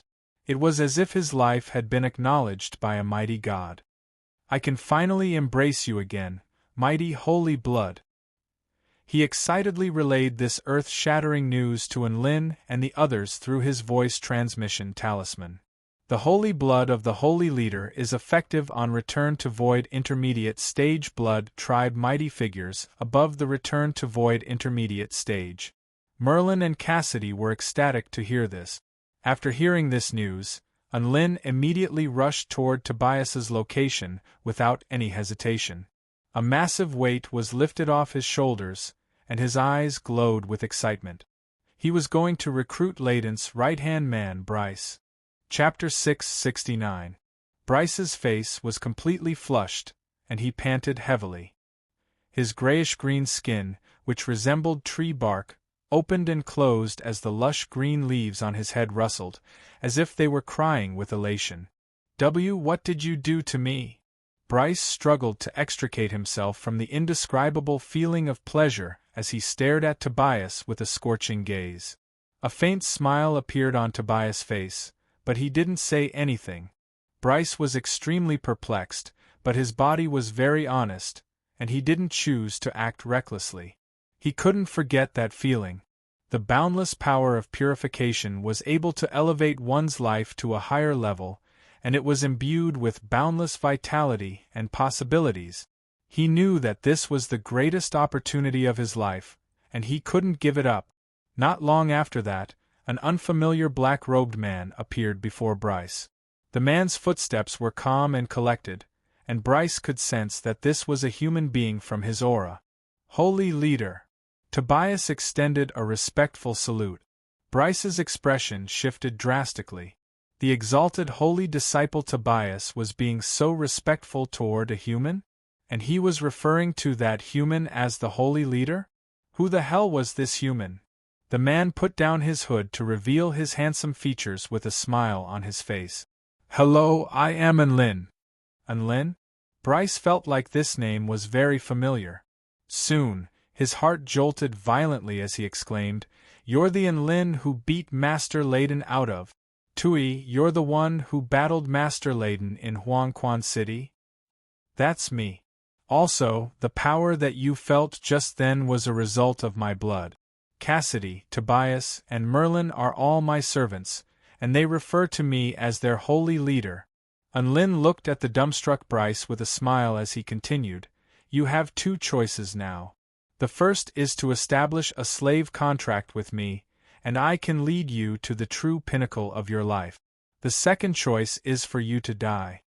Bryce was completely dumbstruck, and his mouth gaped open. He felt like everything he was seeing was fake. After all, what Enlin had just said was far too astonishing.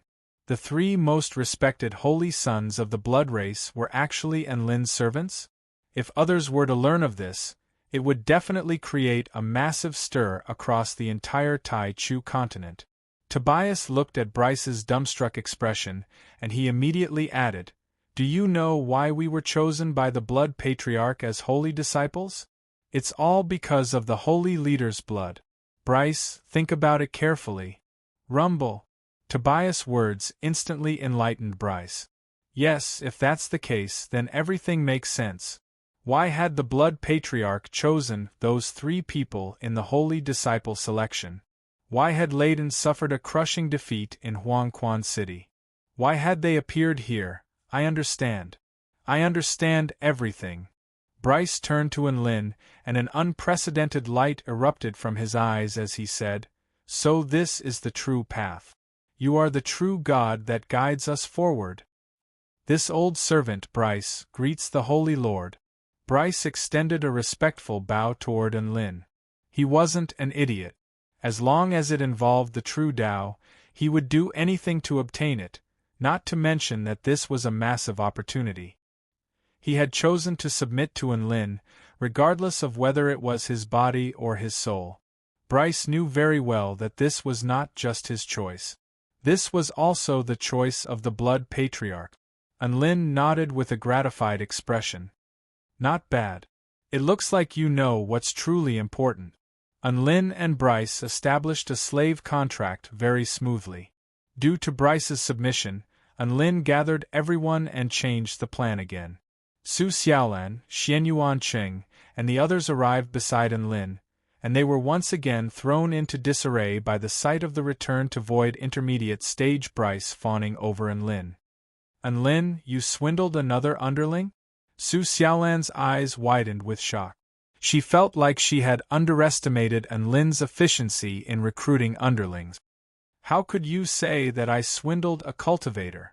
He was completely won over by my charisma and willingly chose to stay by my side." Enlin exclaimed with a smug expression. "It's the greatest honor of my life to be able to follow the Holy Lord." Bryce's head rustled from side to side, clearly expressing his agreement with Enlin. Bryce's head was quite unique. Even though he had a humanoid shape, there was a hat on the top of his head. The hat was actually the crown of a tree with lush green leaves growing from the tree branches. Enlin laid a hand on Bryce's lush green crown to find that it was more delicate than normal leaves, and it had a light, refreshing fragrance to it. "Little Boo, can you photosynthesize?" he suddenly asked. Bryce faltered slightly before nodding. "I can, but I'm not used to it. I'll introduce you to someone next time. She'll help you get used to it," Enlin said with a serious expression. Bryce nodded with a slightly perplexed expression. He had studied photosynthesis before, but the amount of energy that could be extracted from it was limited, so he quickly gave up on this path. With Bryce's participation, everyone began to discuss their plan again. "Let me tell you, this blood Rakshasa true Yin formation can suppress and eliminate the residual chaotic divine lightning within Emperor Tian Huang's body, while also using Yin energy to heal his injuries. It's best if we do it at noon. Because we'll be discovered sooner or later." "Don't interrupt, Holy Lord. That's because the formation will be less effective against Layden's injuries when his yang energy is at its peak. That's when he's at his weakest. We can wait for another 2 hours." At this moment, Layden was still oblivious to the fact that all of his elites had been sacrificed and that his most powerful guards had betrayed him and were currently plotting with the enemy to kill him. He was breathing heavily as he continued to use the formation to recover from his injuries. The divine medicine that Emperor Yi Deng was searching for would only be delivered to him in a few days, so all he could do during this time was to purge Emperor Tian Huang's power from his body. After a while, the surroundings were still extremely peaceful, with only the sound of breathing echoing through the air. The Yin energy of the earth converged like a vortex. The blood energy of the formation surged like a dragon. Clack, clack, clack, a familiar, rhythmic footstep sounded. Layden opened his eyes to discover that it was his follower, Bryce, who had arrived. Thinking back, he had paid a heavy price in order to convince Bryce to join his side. He had done many things both in the light and in the shadows in order to earn this mighty figure's loyalty. With this in mind, a warm smile appeared on his face. "What do you need, Bryce?" "Just a small matter." Bryce scratched his head with a hand that was as withered as a tree branch. "Tell me what our relationship is. There's no need to be so secretive." Layden was situated at the center of the formation, so even though he could chat with Bryce, he wanted to end this unnecessary distraction as soon as possible. I severed all of your formation nodes," Bryce said with a sheepish look on his face. "What did you say?" Layden felt like he had overheard something. "Because there's a soap over there." Bryce pointed to the side of Layden's body. Layden looked in that direction with a confused expression, but there was nothing there. Splat! A sharp vine tore through the air before instantly puncturing Layden's heart. At the same time, the Blood Rakshasa True Een formation suddenly stopped operating as if it had lost its power source. Chapter 670. Layden finally understood that Bryce wasn't lying. All of the nodes of the spell formation had been severed, and Emperor Tian Huang's power was no longer restricted by the spell formation, so it began to explode within his body. "You!" Layden was just about to unleash his rage when a crimson sword glowing with white starlight suddenly appeared before puncturing Layden's chest. The terrifying power of the curse instantly spread to every corner of his body, severing the blood tribe's boundless vitality. Layden instantly realized that this was a trap. The crimson star appeared behind him as the power of the divine Tao stained the entire sky red, plunging the world into a sea of despair. He reacted decisively and unleashed his most powerful attack, even at the cost of injuring his Tao foundation. Crimson ripples proliferated from the crimson star, and the earth within a radius of over a kilometer was pulverized by a fearsome power. Bryce flew back with blood gushing from his mouth as the tree bark on his body crumbled like dust. A lithe and graceful figure quickly flew back, leaving the cursed star blood sword in Layden's chest. Layden was just about to pull out the sword when an inky black bead suddenly appeared in the air above him, upon which a terrifying spiritual power descended from the sky like ink before enshrouding heaven and earth. There was a sense of horror in the deathly stillness as a powerful sealing power crashed down upon Layden, as if the entire world of darkness were crushing down upon him. Even his consciousness was gradually being corroded. In that instant, countless dead souls wailed, and even Layden's mind was affected as his thoughts unconsciously slowed down. This was the power of Merlin's dead soul bead. This was an extremely fearsome sealing power.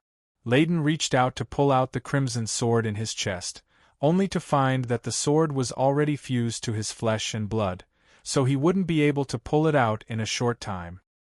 He immediately gripped the air before materializing a boundless blood star flying sword before stabbing it toward the boundless darkness. He knew that he had no time to waste. He had to escape from this trap formation as quickly as possible. A crimson streak of light tore through the darkness before crashing into the edge of the darkness, upon which an extremely sharp screeching sound erupted. The blood star flying sword was shattered by the fearsome rebounding force, and specks of white light began to seep into the darkness. Layden's expression shifted upon seeing this. His full-force attack had been unable to completely break through the darkness. Who was targeting him? An inexplicable sense of fear surfaced in his heart. It was definitely not easy for the enemy to do this. Right now, he only knew about Bryce's betrayal and knew nothing about the other enemies. Whoosh! The crisp ringing of a sword reverberated through the darkness. Layden unleashed his full power and was just about to unleash another attack toward the crack in the darkness when a terrifying power suddenly descended from the sky. A gigantic crimson fist broke through the darkness and began to descend. The terrifying power of the divine Tao surged through the air. This punch seemed to contain boundless power, capable of shattering continents and destroying heaven and earth. More importantly, Layden could sense a bloodline suppression from his ancestor's fist, as if he were facing a blood tribe ancestor who stood proudly above the heavens. The power of the blood ancestor, Layden was dumbstruck. He was King giving him a hard time. Aside from the blood tribe's Tao integration stage super mighty figures, only the holy disciples could wield the power of the blood patriarch. The blood sword, the soul seal, the fist, Cassidy, Merlin, Tobias. You're all dead. Layden finally realized who was trying to kill him, and he flared up with rage as the veins on his forehead bulged. The blood star flying sword changed direction, and a boundless crimson light imbued with the power of the blood star divine Tao erupted forth as it stabbed toward the terrifying fist. He had no choice but to take the attack head-on in this situation. The collision between the flying sword and the fist was not as violent as he had anticipated. The blood star flying sword merely let loose a sharp screech before completely crumbling, creating a vast expanse of crimson sea in the air. The difference in power made it difficult for Layden's flying sword to even weaken the power of the fist. The fist pierced through the crimson sea before crashing down toward Layden with boundless power. A sense of impending doom engulfed Layden's entire body, and he knew that he would definitely die if he was struck by this fist. Layden bit down on the tip of his tongue and forcibly unleashed a mystic technique to manifest his divine Tao manifestation, the blood star, in front of him. Boom! At that moment, the earth began to tremor and crumble. Even the black ink seal was instantly pulverized by the terrifying power of the fist. Destructive power erupted forth for several dozen kilometers, pulverizing and engulfing everything in its path. Heaven and earth were transformed into a boundless crimson color as the paramount might of the blood patriarch surged forth. It was as if doomsday had descended upon this world. When the crimson light dissipated, a massive crater with a radius of 15 kilometers appeared before everyone's eyes. All of the snow mountains, lakes, and forests had disappeared. Tobias stood in midair, panting heavily. Blood flowed from his body, and his clothes were in tatters. He had clearly been wounded by his own spell technique. He should be dead after taking such a powerful attack, right? Merlin withdrew his deceased soul bead with a pale expression. A streak of crimson light flew back to Cassidy's side with a smile on her face. Layden's monstrous life force was severed by the cursed star blood sword, and Tobias used the blood of the blood patriarch to unleash an attack that was comparable to a Tao integration stage true god's attack. I'll go and scout out the situation. Bryce shook his withered body and flew toward the center of the pit. Countless vines extended from his feet as he explored the pitch-black interior of the pit. There's no aura, no energy, no life signs. Bryce's expression suddenly shifted as he hurtled back in retreat. However, an extremely fearsome power arrived even faster than him. Over 100 red specks of light instantly transformed Bryce's body into a hornet's nest, leaving a trail of death in their wake. Little boo! Anlin let loose an involuntary cry. Right at this moment, a streak of crimson light flew out from the crater before fleeing into the distance. Tina reacted the quickest, and she slapped her hands through the air to seal off a white spatial cube within a radius of over a kilometer. The streak of crimson light crashed into the spatial cube, and a violent boom erupted, but it was unable to break through. Everyone was finally able to see the true body of the streak of crimson light, and they were all astonished again. A white and tender body, a small penis the size of a bean, tender cheeks, blonde hair. What appeared before them was a naked little boy who appeared to be only 4 or 5 years of age. Gasp! Who is this? Anlin exclaimed with incredulity on his face. He's running around naked in broad daylight. Su Xiaolan rolled her eyes. Anlin, please be serious. This boy may be young, but he's a tree killer. The tree isn't dead. Classmate Xian Yuanqing has already gone over to save it. The little boy only failed to kill the tree, Su Qianyun said in a mellow voice. There was a slight smile on her face, and she seemed to be quite pleased with herself. The flying sword god's lips twitched. Why are you still complaining at a time like this? I think none of you are serious. At this moment, Xiao Zhe, Merlin, Cassidy, and Tobias had already surrounded the little boy. That's Layden. Xiao Zhe was astonished. This aura, and those facial features. He's undoubtedly Layden. Cassidy's expression was a little grave. How did Layden become like this? Merlin was a little perplexed. At this moment, Tobias spoke. There is a mystic technique in our tribe known as the Divine Tao Return to Nascent Soul technique. This is a technique that sacrifices one's Divine Tao in exchange for the protection of the Divine Tao for a certain period of time, as well as the ability to heal one's injuries. However, this technique has a very heavy price to pay. The user's cultivation base will drop, and they will also revert to their youthful state. From the looks of it, Layden's symptoms really are quite similar. No wonder he was able to survive Tobias' punch. Merlin heaved a sigh of relief, as if a heavy burden had been lifted from his shoulders. So that means Layden's cultivation base, at the pinnacle of the return to void initial stage, isn't an act? Xiao Zhe's eyes also lit up with excitement. As soon as he finished speaking, everyone chuckled. Layden's body shuddered as he pressed himself against the white spatial cube and trembled uncontrollably.